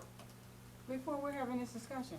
Oh, well, he's gonna answer, he did one before before we even went to Class Wallet. Yeah, survey But I was thinking do one after a year that we've been through it to see what it was. And I didn't know if you were asking now or did we do A it combination before? of both. Yeah. CEA did a Class Wallet survey after the implementation. I think it'd be nice to see the results of that survey. I'll try to have that for you tonight. Thank you. Sir Beth? I was just going off of the receipts. I think 100% we need to continue to let teachers use receipts. There's too many last minute, oh, I need this for this lesson tomorrow. Right. I don't have time to order it and wait for it to get shipped here and that type of thing. That they absolutely, I would not be able to support anything that does not continue using receipts. Ditto, absolutely. I think we need to continue receipts. But secondly, I also want to say that I would like for you to continue to explore. Not, you know, I want to say when time permits, but I know that's between midnight and 5 a.m. If there's other ways that other districts are doing it with some kind of a gift card, credit, whatever you want to call it, debit card, I don't know, bonus card, I don't really know, but if we can continue to do that, and I think it would behoove us to have this discussion with legislators as well, because I'm sure if it's not working for us, I can't imagine everybody else in the state is all excited, so something needs to be done internally. But again, I don't know the tax implications and certainly don't want to put us in a bad light. So continue doing what we're doing, because we've been doing it, try to make it work. The PR piece, as Billy said, is very important to roll it out so everybody knows how, what, why, and where, and then let's track it and then continue the survey. But appreciate all that you've done. I know you've been through the ringer with this, and you know, you've been very gracious and maintained your professionalism through it all. It's just been a difficult system that we've outlined, but that's okay. We'll learn, so we just move forward and get better at it each time. So thank you for that. Mr. Harris? I'd just like to encourage staff to actively work toward legislation change that would allow us to donate the money, or to allow the teachers to just receive a lower dollar amount and have no strings and no paperwork associated with it. Either route would be fine with me, because I think both routes would benefit the individual classroom. Mr. Wilson? Well, I know we've moved past the SACS thing, but just clarifying, if you run it through a SACS, there are no tax implications, except it has to be done on a proposal basis. So the teachers would have to submit a proposal, then you'd have to award it, not based on the amounts, which means some teachers would get more than others. If you gave everybody the same amount, then it's gonna be an IRS issue. Even if our state legislators implement that, it's still an IRS issue. So, but I agree with Ms. Cunningham. I like the idea of a debit card. I understand we can't do that this year. But most importantly, thank you for asking me as a board member, but I'm hoping we can somehow touch base with our teachers and get a sense of where they are and what they think will work best for them. Thank you. Mr. Strong. Can I just ask Marion, was that all teachers or just PEA members? All. Okay. I think we When- had over 1,000 something When, responses. when was it done? Excuse me? When was it done specifically? A few months ago. Yes, Mr. Townsend? My preference is also a debit card. I mean, it's, with the 5% auditing, that would be easier on you and easier. I recognize that you guys are uncomfortable with that risk. I'm not going to jam that down your throats. But what does examining debit card look like in the future? I mean, like if we stay with Class Wallet this year, what is, I mean, is there someone we can ask for permission from this from? Is there any, can we go to the IRS? I'm not an accountant, I don't know what standards are. Is there something more than we're just hoping to get away with it? I mean, is there something, some kind of protection? They could audit more than 5%. You could increase the audit rate, although that's very cumbersome. Right, but I mean, is there a level that gets to? I mean, like, what's the, so, all right, wait, I mean, I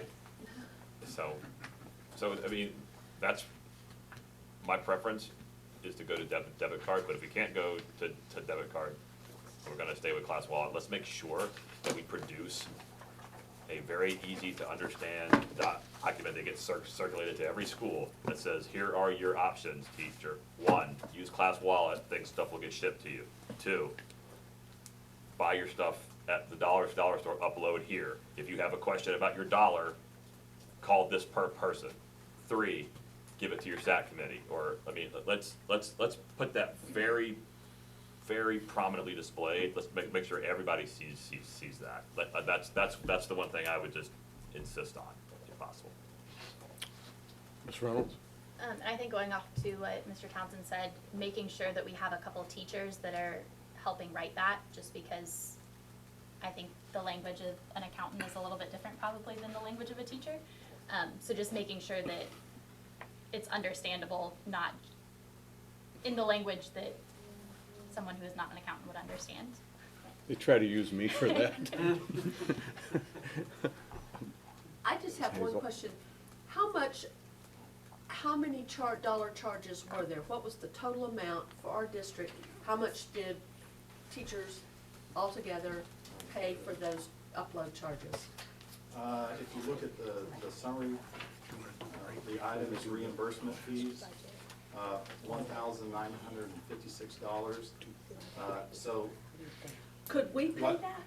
Could we just pay the dollar fees? we, If that is the biggest complaint, Yeah, we've talked, we're gonna try to have Class Wallet pick that up, if not, we were gonna we recommend pick that it we- up. If it's because that was one of the biggest complaints, and so we pick up that upload charge. That would be an easy solution to a big.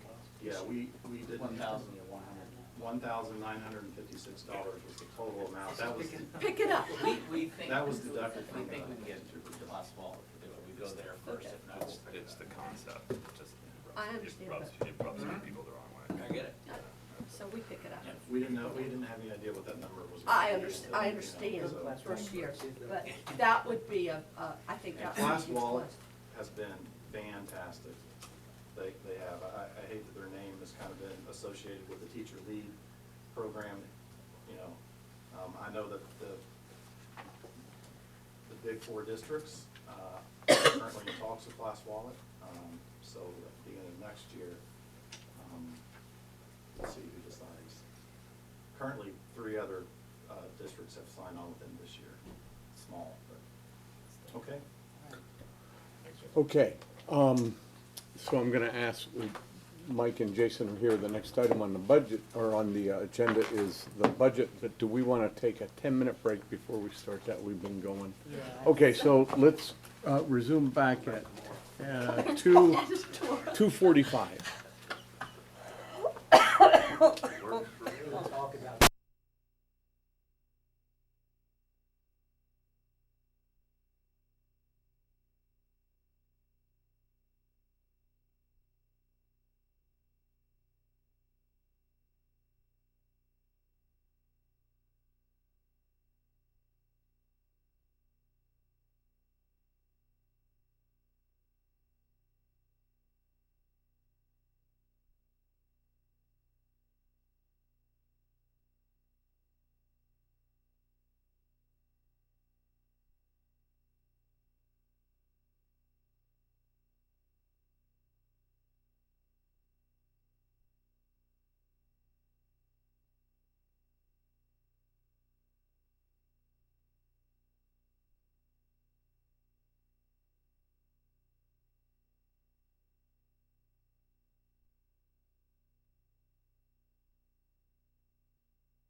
Budget.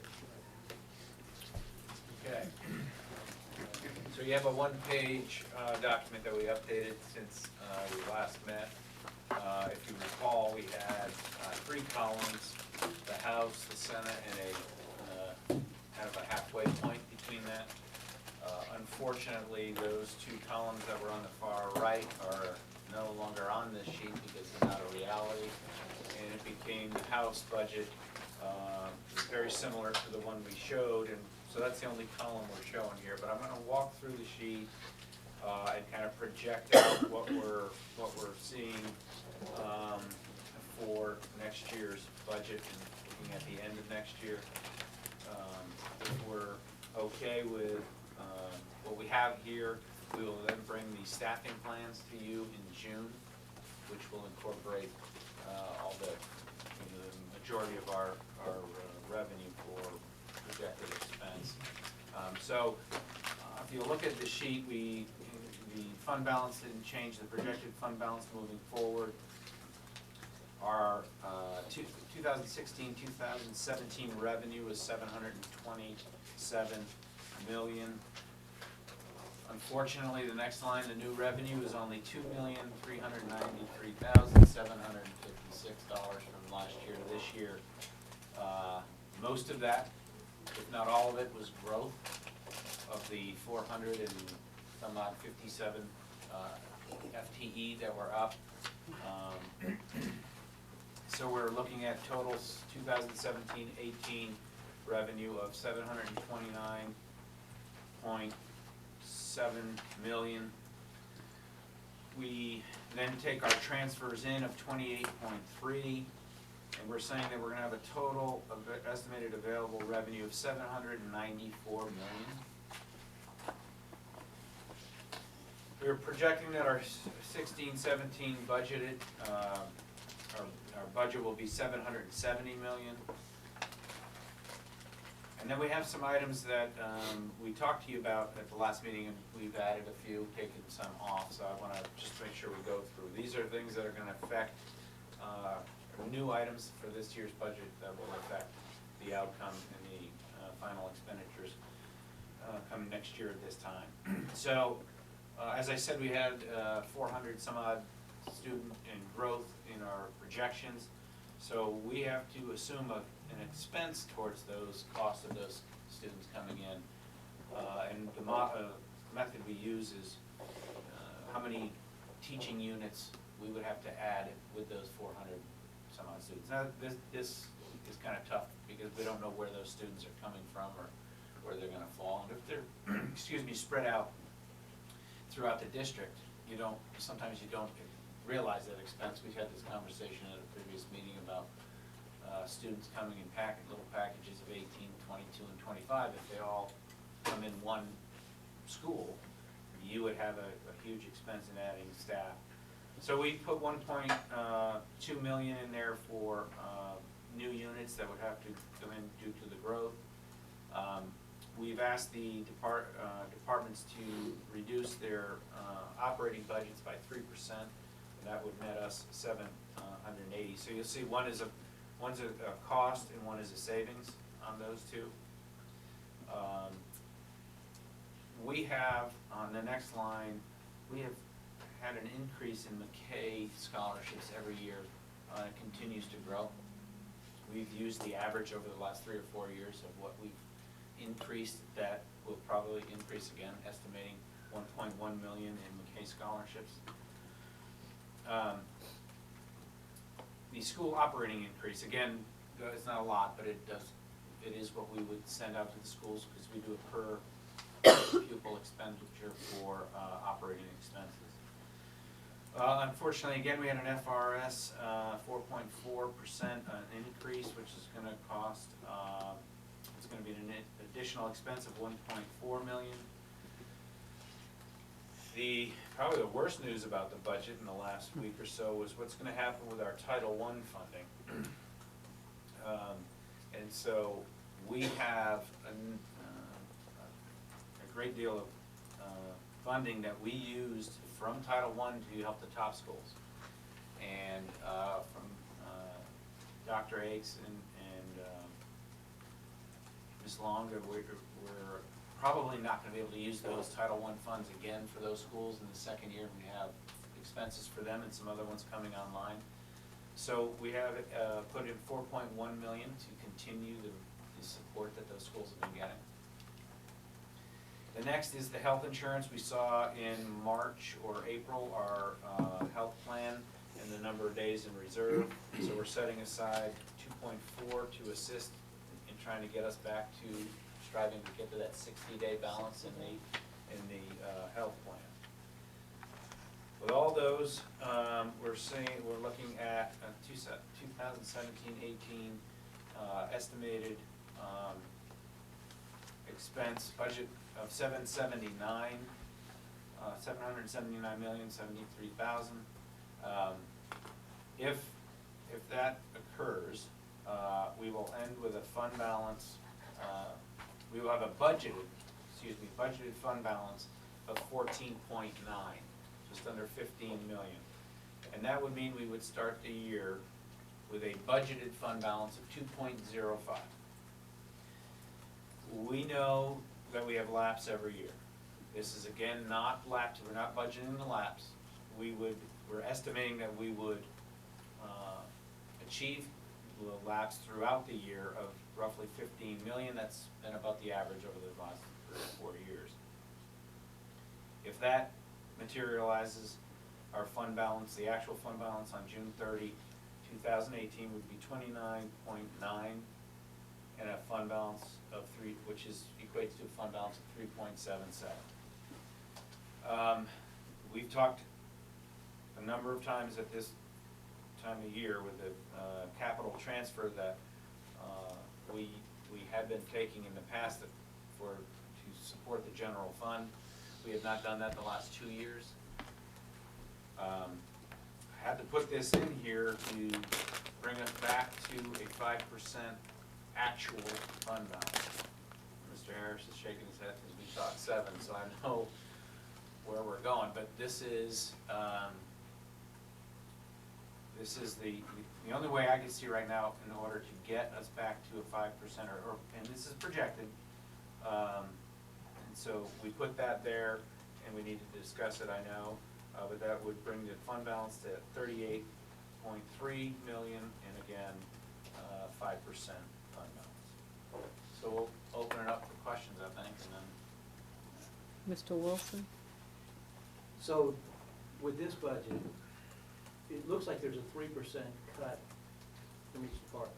Operating, Operating. yeah. So the district is making some concessions to get where we need to be, but we're not taking anything out of the classroom. We will lose no teachers, nor will we lose Sorry. parents, right? Yeah. Yeah. So That no was the parents? big thing that I left off that we didn't put in there last time, yes. Okay. No. We had, let me just go back and state that for the record. We had a $2,750,000 on staff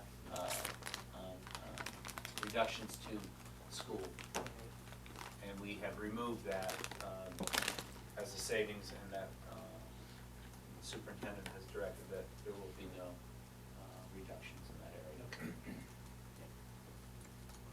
So I think one of the things I would like, before we finish, I know some other questions, I think it's only fair that we hear from Mr. Davis, since this comes out of his budget. Yeah, one of the first people I went to when I said I'm making this recommendation, or at least putting it on, I said I gotta talk to Mr. Davis, and we had a conversation, but you gotta talk to him. I appreciate you asking that. The deferred maintenance and facilities and operation is over $800 million. Meaning those are things that we need to take care of, but don't have the funds to do so. So $8.4 million taken out of that capital budget, it takes we take a hit, and we just get further and further away from trying to support our schools, and give them the service that they actually need, and repair the items that they actually need. These are not wants, these are not additions to a administrative building. These are covered walks that have holes in them. These are areas that need painting drastically. And you can go around to different schools throughout the county and see it, and you probably have. So my follow-up question is, we talked about the health insurance in the 60 days, and there was some sense that that might have been a very conservative number, that maybe we didn't need the full 60 days. Can we make a concession there and help Mr. Davis out a little bit? I saw Ms. Sullivan, Ms. Cunningham. Oh, I just thought we already had, I thought that the 2.4 million was to get us at 45 days. I think we ended with 47, I think, the 2.4 is not projected to get us to 60, it's Okay. just to help, you're right. Mr. Okay. Sanders. It's, I think the number was double, and Jason put half of what, and again, we have to look at that, and we look at that in December, and we kind of get an estimate, because they're on the calendar year, we'll get a good idea of where the days are, and hopefully we won't need all that, maybe we'll need more, then we'll come back to the board and say, what do we want to do in light of the fact that we're so close to 5% halfway through the year. Ms. Cunningham? And Ms. Okay, a Hills? couple things. One is, I just want to say that I'm thrilled that we put the paras back into the equation. I have a lot of my schools that are very thrilled with how the district has responded this past year by providing reading coaches, math coaches, and paras to give extra lift to the schools, and they're hoping to move their grades accordingly. And the thought of having to give up those positions, in some of my schools, they're as high as 7 and one of them is 12, was just incomprehensible. So let me just state for the record, I'm thrilled that we were able to keep the positions in our schools countywide. Number one, that was a priority for me. Secondly, when it comes to the budget, and I know we've all talked about our 5% fund balance. And I understand that that's a wonderful goal that we have and have continued to strive for, but in times like this where we need money, I would be one to say, what if we went to a fund balance? Basically speaking to what Mr. Davis just said, depending on how it goes, and I understand it changes monthly and you can kind of watch that, but would we be able to talk about going beneath the 5%? Being able to maybe do it 4.8 or 4.7, or give you kind of a value to stay above, and let's see where it kind of goes. That would sort of ease the burden, not totally for Mr. Davis's department, but certainly would aid in helping that, because that's a Polk County School Board edict, not something that the state requires, and I think we all know that. But I would be one to at least want to look at that to try to help, so that some facilities, things that are truly needed around our district are taken care of. And then to Mr. Wilson's point, you watch the healthcare and see kind of where that's at and try to manage it as best we can. And I know it's not ideal to fall below the 5%,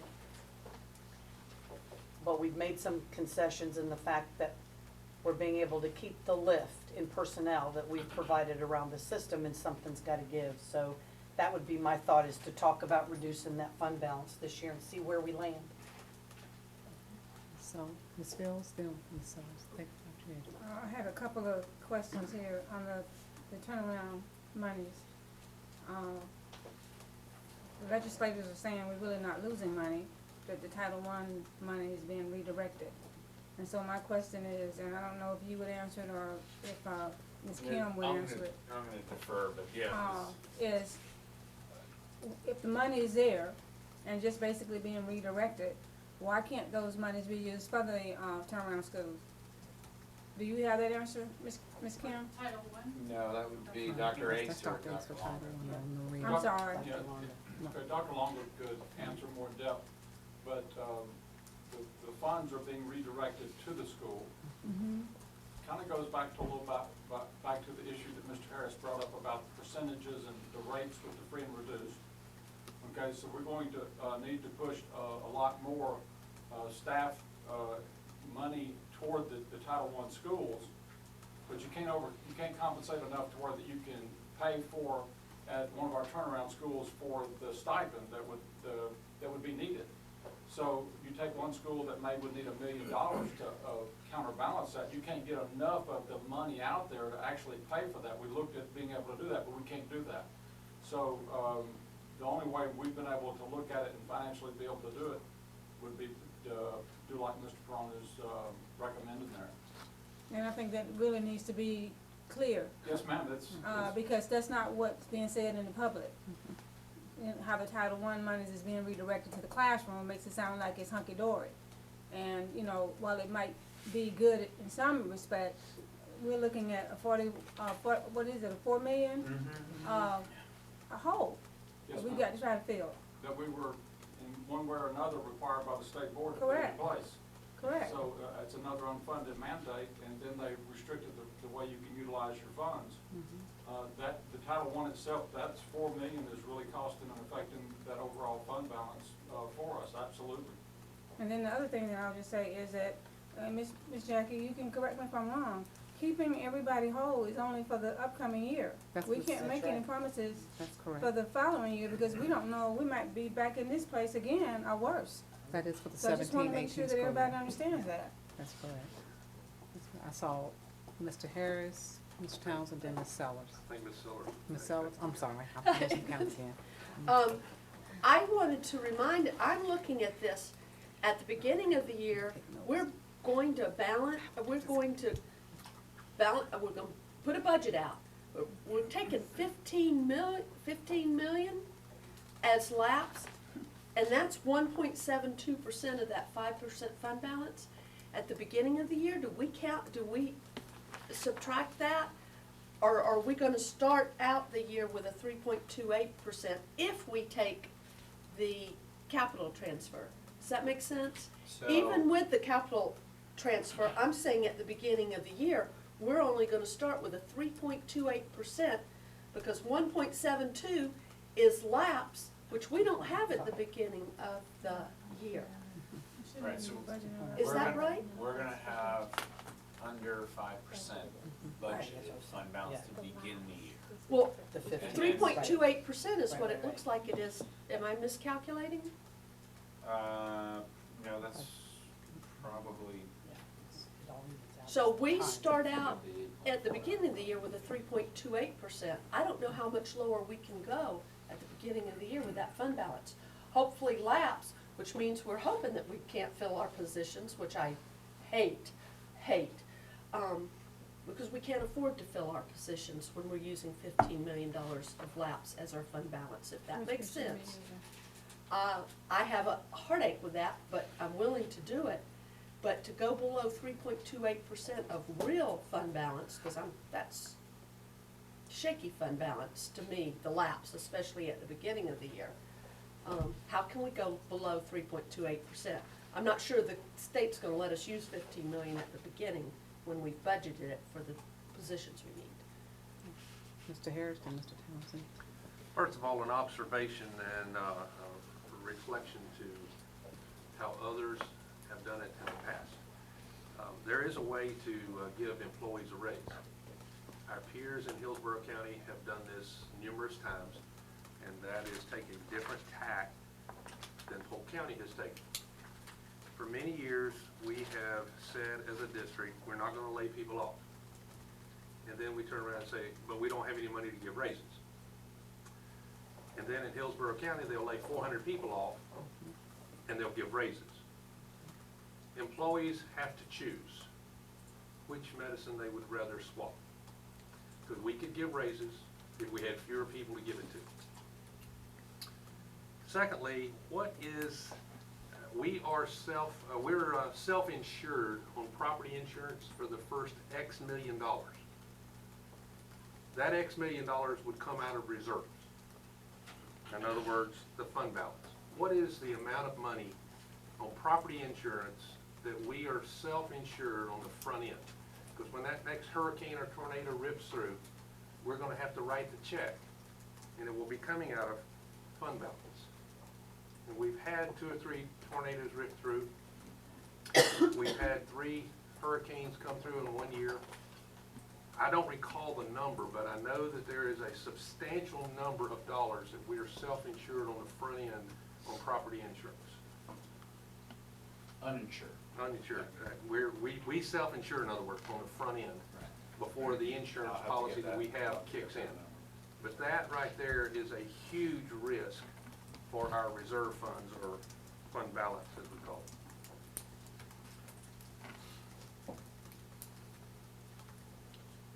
Mr. Townsend. Well, I mean, multiple things to get into here. First of all, it's almost pointless to be having this discussion. I mean, I know they passed a budget, but nobody knows what it's gonna be still. We ought to be looking at our current year budget that, you know, we're still fighting over. This comes down to a choice. You know, we don't have a partner in state government anymore. We have an enemy. We need to recognize that. They've proven it over and over again. Fund balances and growing savings account are fine if we have an actual partner interested in doing their part. We don't. We do have a constitutional responsibility to provide public education services to people. to be fully staffed at the beginning of next year with full-time teachers, we have to hire 1,200 people. That's a way bigger consideration than whether a tornado comes through this summer, which we would get FEMA help for anyway, even if we couldn't afford it, but we can. The idea that we're worried about a 5% fund balance or a 6% fund balance when the existence of the service is at stake. The existence of the service is at stake. I mean, this is a ridiculous discussion. This is the most important moment in public education of my lifetime. I am willing to go as low as we have to do to get resources into my people's hands to survive the next year until the legislature either comes to its senses and starts to fund again, gives us the opportunity to fund ourselves because they've taken that away, or they just take it all over and we're done. This is it. I mean, I don't know how else to say it. No one's going to care about the property we own if we don't have anybody there to work in it. And I'd go to 4 on the fund balance. I'd go as low as anybody would go with me on it. We have to force the state to live up to its part of its constitutional mandate. I took an oath to provide my constitutional duty, and I'm going to do it. And so I'm not really sure what I'm saying here, except that I'd rather be having this discussion about the 16-17 year budget. The 17-18 year budget, we'll see what ends up happening after all the vetoes that do or don't happen. But that's where I am going to choose dipping into the fund balance to pay for services over maintaining the fund balance, period. Ms. Cunningham? Yeah, and that's kind of what I said when I started. I think we need to look at going down. So in order for this board to make a decision, the reason we're talking about it now is because they've got to go back with numbers Right, no, and create staffing plan. Okay, so we do have to do something, right? No. So my question to you is, can you give us some options? What are some options? Could I have something, just to clarify, the state's not going to evaluate us on the beginning fund balance, only on the ending fund Correct. balance. Ended. Only ending June So we 30th of could- 18. We could theoretically have a lower, Yeah. I'm not saying we want to, but we Right. could do it. And not have an issue with the state. With regard to options, I think just important to keep in mind, and it might help, that 7.5 million roughly is 1%. So, then looking at the capital transfer, Right. So if you did one, you have.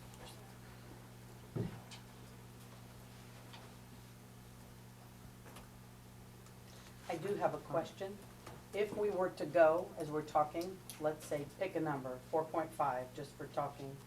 If we did, okay, and we only transferred half, for the sake of argument, of the $88,400,000 over for now, if something happened mid-year and you had projects scheduled, couldn't you stop those projects and that money be reverted? I don't know from the accounting perspective, but to me, while it's a budget, it's a living, breathing document to me. I mean, because as you go, you adjust and you look. So I mean, if we got to December, and God forbid, something happened, or this summer, we could say, okay, the projects that were outlined to be done for the $8,400, we can't do because there's been an emergency or something else. Am I correct? Yes, ma'am.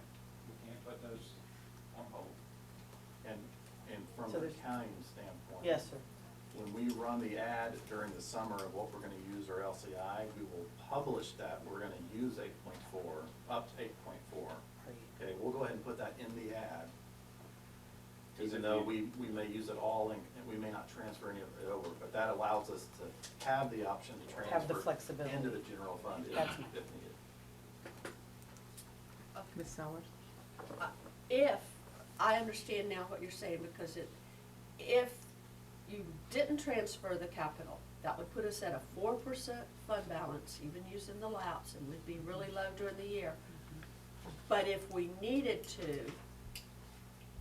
those funds would kind of, you'd be aware that if operations needed those funds, we wouldn't transfer all of it. Is that what I'm hearing? That we'll not transfer the capital? I would say we have to transfer some of it to be able to operate the first part of the school year, but I'm saying, God forbid, November, as he just pointed out, something catastrophic occurs. There'll be projects on the books. We're not gonna use all that 8.4 the first 2 months of school. So that money, that's why I was, if it could be earmarked or made flexible in the accounting sense, so that if need be, it could be transferred for that if needed. What I think we would do under what you're talking about is we would budget that in the general fund. Yes, sir. If we did that. Yes. We could be at 3.04%. And with the lapse, we'd end at 5. But during the year, if we were gaining more in lapse, Yes. or we had, we Right. didn't expend, then we could transfer Could that transfer to it. capital if we found ourselves in that situation. Situation. I mean, that's an option. That'd be a good situation. Okay. That's right. I mean, it's a Amen. scary game, but we could do that, yes. Mr. Townsend? A real quick question. The turnaround, what is the specific nature of the service, the $4.1 million? Is that what's going to those consultants? No, Okay. no. One Yeah. point one. Portion of Right, it. yeah. It's a Part of it combination is of a not. number of Combination. things, support, bonuses. Bonuses. And I believe I thought some of these. Some coaches. Coaches. Coaches, District Title I coaches, Title I. dollar coaches. I mean, what about pulling the consultant part out?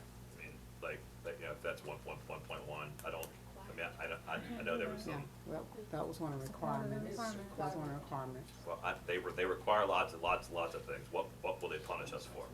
I mean, what are they gonna do? They gonna come in and take the school over with what? Well, If I can answer that. Yes, yes.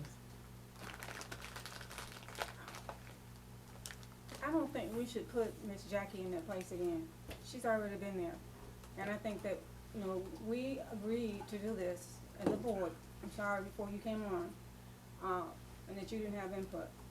And I think that we have to fulfill our obligations and wait and see what kind of progress we're gonna have made good things. with the, AMO. I think that's what they're called. Yeah. And then, if it's not working, then we had to figure out how we go back to the state and do something different. But I think we at least need to give that a try. And I, personally, I refuse to put Miss Jackie back in her place again. I won't do it. If I had to be by myself, I'm good at that. But I'm not doing that anymore to her. I'm not Is that what- proposing to send her back up to BOE. But that's what would happen. Says who? We would just not do it, and then Okay. punish us. Dare them to punish us. All right. Well, let me interject Cunningham. something here.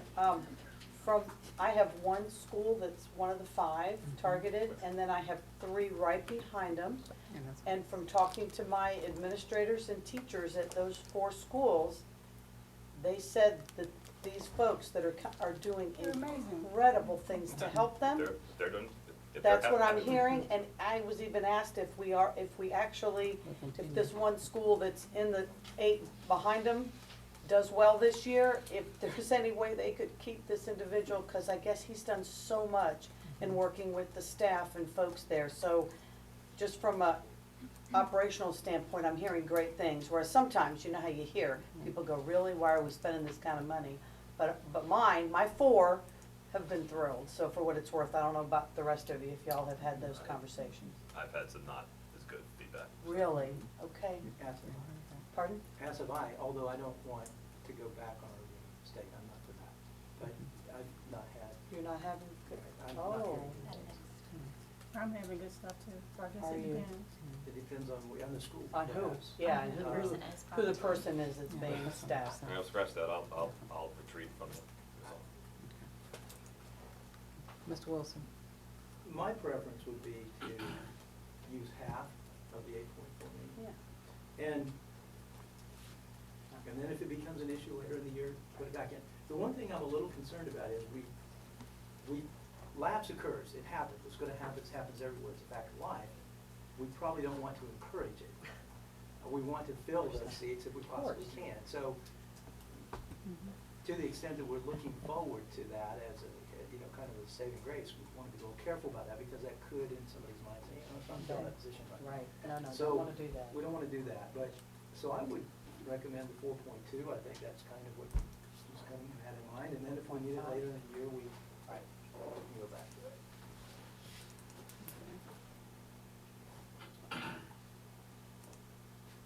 And then that allows you some flexibility with some of those funds to get stuff and projects on the books, starting right this summer and fall. Any other questions? Just one final thing. I agree what I'm saying is unsustainable. This isn't unsustainable, but that's because the relationship with the state is unsustainable. I mean, and we're trying to dump water out of a sinking boat. And, I think we should be thinking about keeping the boat afloat until such time as we can. I mean, that's my concern is that we do such damage to the operations that it becomes hard to recover when money actually comes back in, which it will. I mean, the politics on this are gonna flip back, and money's gonna come back. But in the next year or two, it's gonna be chaotic, and we need to preserve as much as we can. That's my strategic thought. Mr. Wilson? I think it's important that we make this clear for the general public, that at the district level, we've cut 3%, but we have not cut anything at the school level. Good point. Which is That's right. a very important point, I think, as we try to work through this difficult time. Because when we left here at the last work session, we were looking at that. I mean, so that was a clear direction, do what you had to do to get the budget balanced in at 5%. And then you go out there and you hear all this lift that's happened and people are doing so well and you just don't want to pull the rug out from under them. So you're right, Mr. Wilson, good point. Did we decide something on the fund balance number? Was there a number? The recommendation was to, instead of transferring 8.4, to transfer 4.2. Half of it. Half of it. Do you have what that'll do? I mean, that's roughly, we're gonna say maybe 6, maybe half a point, but we'll probably in the year 4.5%. Yeah. About 4.5. Little under 4.5. That's comfortable. But that means Estimate. Estimates. when we come back next time, we will have that 4.5, or that's a half of 4.2 in Yes. there. And then hopefully we'll know more about what's gonna happen At for the state possibly level, happening right. at state level. So we'll have the staffing plans, the district staffing plan. When will that- We'll have some minor changes, and I don't, it won't be an increase, but it might, the number might tweak a little bit. One last thing. Can you explain for the public how the para thing happened? Like as my understanding was, the idea was we wanted to have ESC teachers, formal teachers, take those roles. We've had difficulty hiring them. So the idea was to displace paras and have actual ESC teachers in place behind them. Is that correct? That is correct. But we've not been able to That's- hire the that's- ESC right, teachers, that's- correct? Those are both of them, yes. I mean, that kind of is the nutshell of our problem as a system, statewide, here, everywhere, so. Mr. Wilson, that's. Well, I mean, in light of the concerns that our employees shared with us, our teachers, and specifically related to the possibility of cutting the para positions, I just want to say thank you to Superintendent Byrd and her staff for going back to the table and making this work out for our school district. Thank you for doing that. We definitely appreciate it. No, I mean, the original plan, I mean, there was good sense in doing the original plan, but it has to be able to be executed, so, it's fine. Okay. Thank you, Mr. Carone. Sorry for Thank you, hogging up the gentlemen. whole agenda today. I know we have the executive and Mike are here, so they have a little bit of time, so I'm gonna try to see how close we get. And we'll continue to go, and I believe we have, John, it's Melissa, I'm sorry, no, we have Rob coming up with, Rich Global. I don't know who's.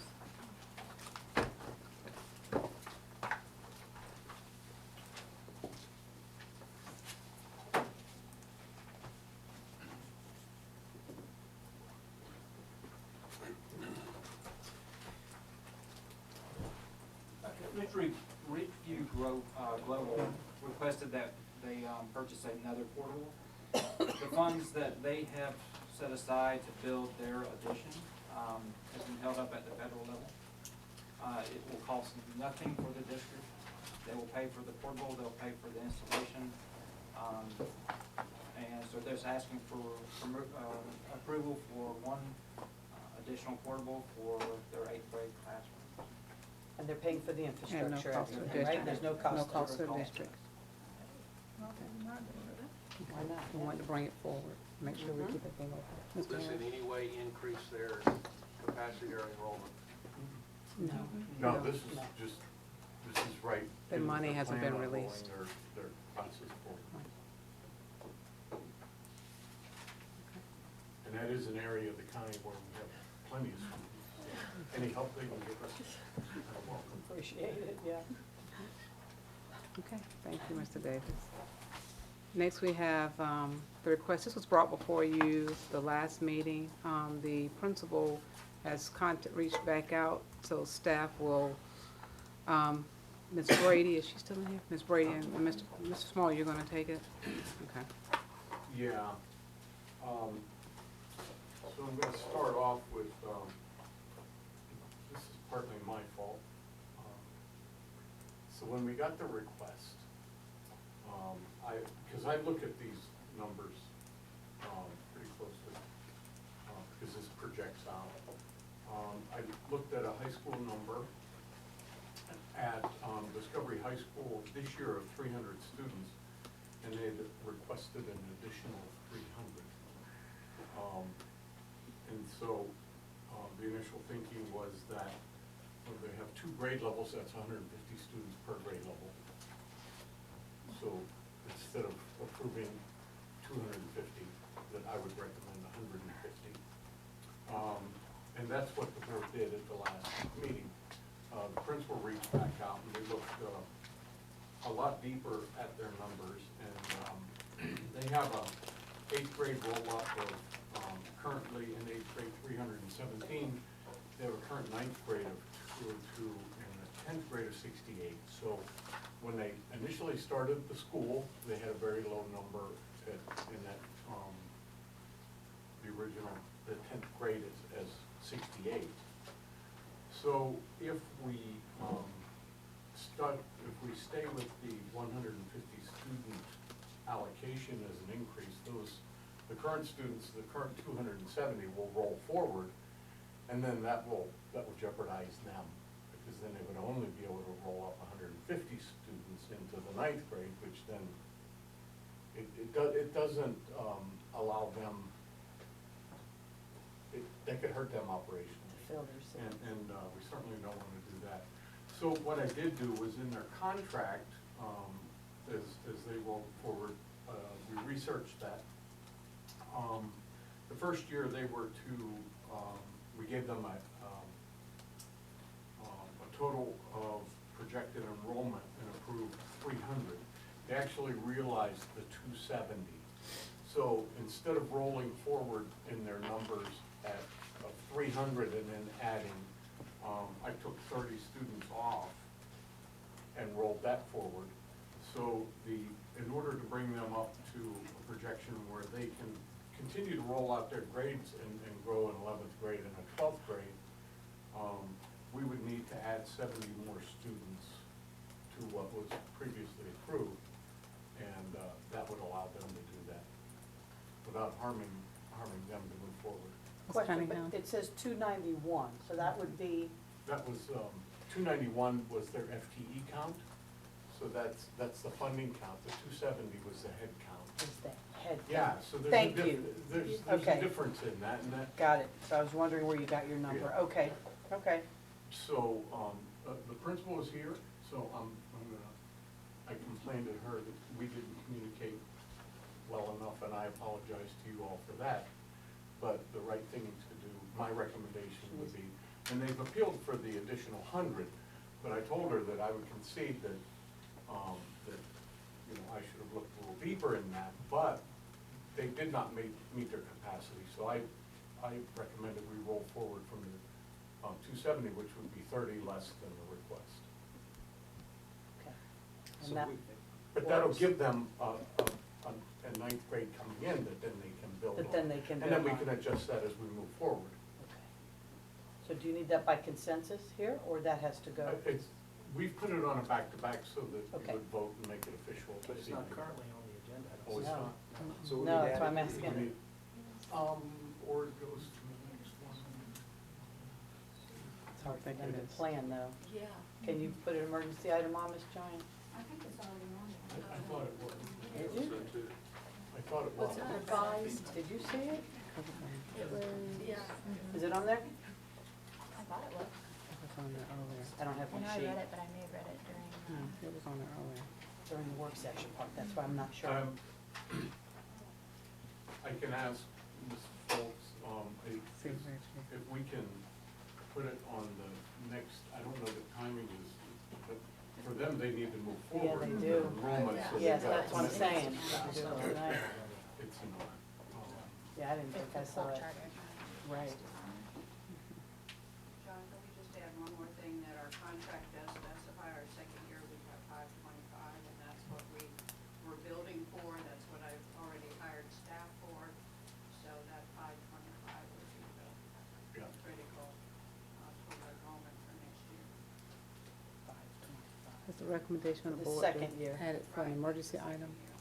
I, In our, About a recommendation? Emergency item, why is that an emergency? I'm sorry. So, because we don't have one more meeting in June, so we can move forward. Ms. Sellers? I would say yes, because as I looked at the numbers, and it must have been on the work session, not in here, I realized that the number that we gave them is very detrimental to them. I feel we should put it on as emergency because I feel it was our mistake. Correct. And, I looked at the contract and then I saw, and I understand why it was low the first year, because that 10th grade, of course, is gonna be low the first year, but as you're rolling up, it shouldn't be. Right. So, Should be helping. I think it's a good cause for being emergency, since really, I feel we made an error. Any other questions? Okay, We good? thank And you. again, I'll accept blame for that. Because I look at it, we do really hawk those numbers. 'Cause it's Well, critical. it's amazing, because I looked pretty closely and I didn't catch it the first It time wasn't in that clear. It wasn't that counting clear. it, so. Can I just Okay. make I'll one share. point? Yeah. I'll support that, but I also want to point out that Discovery's middle school sent at least 12 kids after FTE and before testing back to Lake Alfred Adair. I don't know if there was any contact between Lake Alfred Adair and Discovery when that happened or not. Help goes both ways. And it would be nice if, when we're correcting our mistakes or trying to help out our partners in the choice and charter community, that they had a similar consideration. Maybe there's an entirely legitimate reason for that. Maybe there wasn't, but I just wanted to state it for the record. I'm not gonna postpone the vote but we all need to do a little better by each other. And those are 12 kids who could be in the Discovery High School if Discovery wanted to work a little harder with them to get them into it. Thank you. Okay. And the next item we have is a revised job description. Ms. Porteous. Good afternoon. I'm bringing before you the revised job description for the Assistant Superintendent Facilities and Operations. Essentially, we're downgrading a position. The position is currently an Associate Superintendent, and so we're just moving those facilities and operations functions to an assistant. It is a cost savings of $7,942 to to the district. That position will report to the deputy superintendent. That's it. And might I add that this will allow us to go ahead and advertise for this position as soon as, it's back to back, so we can get it out and advertise for it. Okay, any questions? Thank you. We have a few information items, I think, and I wanna just be mindful, I think the, Mike Mattermore, they're here, but they have to leave at 4:30, so I want staff to be very cognizant of their time on the next information item, which item 10 is the acquisition of Bryant Stadium, and I think that's gonna be up under, John Small and Rob Davis. I think you're gonna, Do we have any questions? Awesome. Again, I just think That's fine. that that's all right. I mean, the football at Lakeland High is a community thing. It's incredibly important. And the city is gonna sell that property. And we don't need to be building a new stadium at Lakeland High. I think, you know, in an ideal world, the city would give it to us, but that's not gonna happen. I think we've got a decent deal, and I think we need to do it. Please make people aware that this is not coming out of money that could be used for personnel, cannot be, let's, Yes. Yeah, that of course was Is a that- concern when we moved forward on this, that it's not gonna be dollars that could be used for personnel or salaries. And, you know, we looked at this in the city.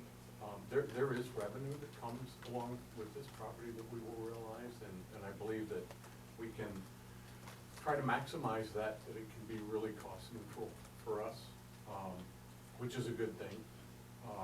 The piece that Rob and his team and I looked at and we talked with the city, we've got estimates on what it would cost to construct, you know, a structure for that to go on and based it off the tenor rock, and it's you know, almost 3 or 4 times the amount. So it makes sense, I think, all the way around to do that, and it's partnering with the community over there that has partnered with, I mean, the city constructed that just for that purpose a long time ago, so there's a lot of tradition there. I saw Mr. Wilson, then Ms. Cunningham. Yeah, although I'm not opposed to sending him a letter and saying, we're most happy to take it off your hands and assume. Yes. And assume all of the costs and expenses, and at the same time, maintain a real, community jewel. For, on behalf of our community, we're happy to do that. Who knows, they might say, I think that letter's been sent. Yeah, that discussion's been had. What's before you is a long ways Yes. away from where it all started. Yes. Yeah. Ms. Cunningham and Ms. I Sellers. just want to say thank you so much. What an ideal opportunity for us to be able to utilize that facility. And I do think with time and thinking about it, there's going to be a lot of revenue hopefully to be had. And like you said, the tradition has been there for years and years. So just want to thank you, Mr. Small and Mr. Davis, for working through that with those officials and not letting a jewel like that slip away. So thank you. I think it's going to be great. I was just curious, what were we leasing it for per year? It was for every function that, Soccer, yeah, every function that was held there, then there was a rate that we paid to lease it. Very good rate. was it? Yeah. But the city has sold the baseball facility to Florida Southern, and we're liquidating that. Is Lakeland going to be playing across the street for baseball? I mean, where's Lakeland High's baseball going? They play at the field right there. Henley, but Yes. now Florida Southern owns it. They owned it, they bought it a couple years ago. So they continue, Mhm. oh, okay. We'll negotiate a partnership with them as well. Okay. Any, on the other information items, are there any other questions? Seeing none, we'll have lunch in I'm not finance, legal conference room, not going to finance. And then we'll have our executive session there, so they're ready for us. Ms. Portis will go and have them to be down there for us. In legal? In legal, Okay. we'll go to legal. That way they can get our stuff from here.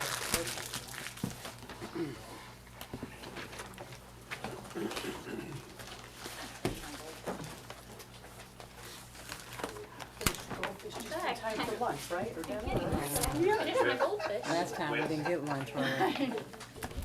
Well, it's have funny, all because drafts there's waiting such shareable service in here, and I got to the parking lot afterwards, and one of, a girl that I've grown up with as a freshman, or sophomore at Harrison, they had been testing, she hadn't gotten to eat lunch until B lunch or something instead of A. Yeah. And it texted me very upset about it. Oh, really? I was like, well, we ate lunch in Right. 6 minutes.